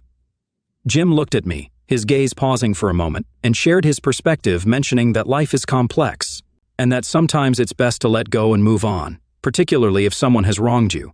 I sensed a touch of sadness in his eyes, but refrained from delving further into the subject. Instead, I thanked Jim for everything and mentioned my intention to head home. As I prepared to leave, I noticed some intricately carved wooden figures and objects outside the shack. Impressed, I asked if Jim had made them. Jim's eyes sparkled as he confirmed that he had crafted them, explaining that they were a piece of his past life that he still held on to and that woodworking brought him peace. I expressed my admiration, complimenting his talent. A smile blossomed on my face as I continued my journey home, hinting at newfound hope and a fresh start. Upon arriving home, I rushed to my computer and became determined to reach out to local furniture stores in the following days, pitching my ideas with enthusiasm. 1 week later, filled with hope and determination, I retraced my steps to Jim's riverside shack. I expected to find the elderly man there, but only Jim's backpack and jacket lay near the dwelling, as if he had just stepped away. Confusion clouded my thoughts. Where could Jim be? I scanned the surroundings, but the old man was nowhere in sight. Maybe he's out fishing or gathering wood, I thought, considering coming back the next day. As I started my journey back, a small, sharp stone found its way into my shoe. Each step grew increasingly uncomfortable, like an incessant itch I couldn't scratch. I let out a sigh of irritation and found a flat spot to sit down, eager to remove the annoying intruder. However, as I lifted my shoe, my eyes darted past it to a lone figure standing perilously close to the edge of the bridge in the distance. Panic gripped me. The scene looked all too familiar. Without a second thought, I quickly put my shoe back on, not even bothering to tie the laces. I shouted with desperation as I saw the person too close to the edge of the bridge, fearing the worst. I hoped that with each rapid step I could reach them in time, praying they would hear me and step back to safety. My feet thudded against the wooden planks of the bridge, and as I got closer, Jim's figure became clearer. Initially relieved to find my friend, my smile disappeared when I noticed a coiled rope on the ground next to Jim, replacing my relief with gut-wrenching fear. Jim's eyes, filled with pain and unshed tears, met mine, conveying the despair that words couldn't express. Without hesitation, I approached Jim with slow and deliberate movements, careful not to startle him. I reached out and put an arm securely around his shoulders. We stood there together, two souls on that bridge, sharing a moment of raw vulnerability. I tightened my grip, feeling Jim's body tremble as his tears finally flowed. I pulled him into a tight embrace, the weight of the moment pressing down on us both. "It's okay," I murmured softly into Jim's ear, my voice steady and reassuring. "I'm here. We'll face this together." Sitting side by side on the bridge, Jim slowly began to share his story with me, unraveling the threads of his life step by step. He began by mentioning his service to the country and his job at a food processing plant, emphasizing that it may not have been glamorous, but it was honest labor. Jim's voice carried a weary tone as he recounted his journey, mentioning that he had secured a small apartment and had done everything he could to provide for his daughter, who meant the world to him. The weight of his memories was palpable as he rubbed his forehead. He continued, explaining that he lost his job when the plant downsized and missed a rent payment, leading to his eviction just a week later. Jim expressed how he had felt like he had nothing and no safety net, with pain etched in his eyes. Jim continued his story, describing how it had felt like every door was closing on him. He mentioned returning to his hometown with the hope of better luck but faced difficulties due to his lack of a permanent address. Even job interviews ended in rejection because of his history of job loss. Jim looked down and fidgeted with his hands, conveying his anguish as he recounted how he was picked up for sleeping in places he shouldn't have been and fell seriously ill. He shared the scarcity of assistance and how he eventually found refuge in a friend's van, which was temporary. He mentioned stumbling upon the shack by the bridge, which had become his makeshift home. He let out a heavy sigh, expressing that the most painful part had been knowing his daughter was out there, thinking her father had abandoned her. Jim had been deeply despondent, feeling lost and without any hope for a brighter future. He had reached the bridge in a state of despair. My heart unexpectedly went out to Jim, this elderly man with his gentle demeanor and genuine smile. He stirred a protective instinct within me. As we walked back to the shack together, I spoke with genuine warmth, telling Jim that life had thrown some hard punches his way, but he was not alone in this battle anymore. Jim's eyes glistened with a mix of gratitude and astonishment. My mind raced with possibilities. I had a vision, and Jim possessed the skills. So I proposed to Jim the idea of partnering with me in starting a small furniture business, possibly beginning with crafting cradles. Jim looked taken aback by the unexpected proposal, but slowly a glimmer of hope began to shine in his eyes, a light that had been missing for a long time. He asked hesitantly if I would trust him with that endeavor, to which I replied confidently that I wouldn't have offered if I didn't. Over the following 2 weeks, the garage at my house echoed with the sounds of sawing, hammering, and laughter as we skillfully crafted exquisite wooden cradles. Each piece carried a story of hope and fresh beginnings. Jim became more than just a guest in my home. We shared meals, stories, and dreams, becoming like family with each passing day. I loaded the beautifully crafted wooden cradles into my truck and headed to the local furniture stores. The cradles immediately caught the attention of store owners with their intricate designs and expert craftsmanship. When one store owner inquired about the craftsman, I proudly told them about my friend Jim, emphasizing his remarkable talent. It didn't take long for the cradles to gain popularity. Customers appreciated their uniqueness and the exceptional craftsmanship that went into each piece. Word spread, and soon more and more stores were reaching out to me and Jim with orders.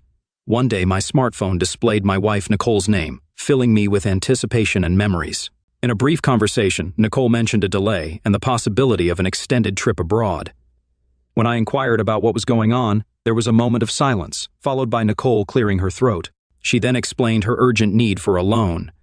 Hesitating due to our history and the abruptness of her request, I eventually conveyed my inability. "Nicole, I'm sorry, but I can't do that right now." Her irritation was audible, and she sighed and responded sharply with a "Fine, forget it," before abruptly ending the call. Jim and my collaboration had taken off, and the demand for our finely crafted cradles was on the rise. Our small workspace was quickly becoming inadequate to handle the expanding business. As time passed, it became evident that we needed more space to accommodate our growing enterprise. I recalled a conversation with my friend Mark, who mentioned owning an old barn just outside of town. It was spacious, sturdy, and had been vacant for years.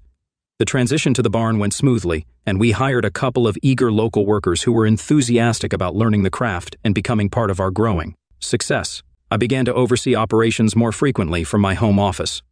One evening, after a long day at the barn, Jim returned home to a pleasant surprise. Upon entering the house, he found me bustling around in the kitchen, which was an unusual sight. Typically, we would share a simple dinner with the rest of the crew back at the barn before calling it a day. However, this evening was different. The table was neatly set, and a delicious aroma filled the air. Seeing Jim standing there, somewhat perplexed, I motioned for him to take a seat at the table. "Please, sit down, Jim. Dinner will be ready shortly," I said with a friendly smile. Jim, though confused, complied and took a seat, observing me as I moved about the kitchen with determination. Eventually, I joined him at the table, removing my apron. My face lit up with a wide grin, piquing Jim's curiosity. "I hope you won't be upset, Jim," I began, my eyes gleaming with an indescribable emotion. Before Jim could inquire further, the doorbell rang. I quickly answered it, and a moment later a young girl hesitantly entered the room, her eyes filled with curiosity as she took in the unfamiliar surroundings. A woman followed closely behind. Jim's face shifted from pale to flushed with emotion as he recognized his daughter, Mindy. He rose from his seat, stumbling slightly as he rushed towards her. They embraced tightly, their emotions needing no words to convey their feelings. Behind them, I stood with the young girl, Kristen, smiling warmly at the heartwarming reunion. Mindy's voice quivered as she spoke amidst tears, expressing, "I thought I'd never see you again, Dad." Jim choked out with a trembling voice, "I'm so sorry, sweetheart, I should have reached out." In a soft tone, Mindy said, "You should have, Dad. But it's okay now," as she stroked her father's hair. Jim nodded, clinging to his daughter as if she would vanish if he let go. He then looked at Kristen and then at Mindy, slightly confused. Mindy laughed and informed him, "That's Kristen." Jim gazed at his granddaughter, a lovely little girl he had only seen as an infant in pictures. I clapped my hands gently, drawing their attention, and informed them, "Well, everyone, dinner is ready. Please, come to the table." As they gathered around the table, Mindy shared her struggles of the past month. Her obsession with finding her father had strained her relationship with her husband, ultimately leading to their separation. It had been a challenging journey, but at that moment, with her father by her side and new friends around, Mindy felt a sense of peace and closure she hadn't experienced in a long time. The warmth and laughter in my home multiplied with Mindy and Kristen's presence. They added a delightful energy that I recognized was healing for me. I invited them to stay, knowing how much it would help my friend rebuild the lost bond. One evening, while engrossed in paperwork in my home office, the main door squeaked open. It wasn't Jim or Mindy, and I knew this because they always announced their return cheerfully. Glancing out, I saw Nicole. She appeared weary, with slumped shoulders and dark circles under her eyes. She sighed, dropped her bags, and stretched. That trip was quite an experience. I watched her. Silently, a furrow forming on my forehead. She walked past me and slumped on the living room sofa, every move reflecting her exhaustion. Taking a deep breath, I approached her. I hesitated for a moment before sitting beside her, maintaining a bit of distance. Nicole glanced at me, trying to gauge my feelings. "Look, Robert, I know things have been complicated, but..." I raised a hand, interrupting her. "Did you have your phone sync turned on?" I asked, my voice low. Nicole looked puzzled, but realization soon crossed her face, her eyes widening in shock. I swallowed hard, holding back my emotions. "I saw the pictures, Nicole. I didn't need to see more than a few to understand." She moved closer, desperation in her eyes. "Robert, please listen. It's not how it seems. We were just..." I stood up abruptly, cutting her off. "I wish I hadn't seen those photos, Nicole, but now that I have, things can never be the same. I can't. I won't pretend everything's okay." Nicole's voice trembled as she pleaded. "Robert, just give me a chance to explain." I shook my head. "I think it's best if you leave, please." Nicole's tone escalated, her frustration evident. "So, this is it? You won't even hear me out? Fine, leave. But just remember, no one will ever stand by you the way I did. No one will love you like I did." The sound of the front door creaking open interrupted the tension in the room. Jim, having just entered, froze, realizing the gravity of the situation. He decided to give them some privacy and quietly retreated, gently closing the door behind him. Nicole's demeanor shifted as her attempts to assert herself failed. She appeared genuinely remorseful. "Robert, I'm truly sorry," she whispered. While I acknowledged her apology, I firmly requested that she leave. As Nicole exited, a cheerful Kristen was playing on the lawn. She spied me and rushed over, hugging my legs tightly. The innocent embrace seemed to emphasize the contrast between the past and a potential future. Nicole watched, taking in the scene. A pang of realization struck her. Perhaps someone else would indeed offer me the love and respect I deserved, something she had been unable to provide.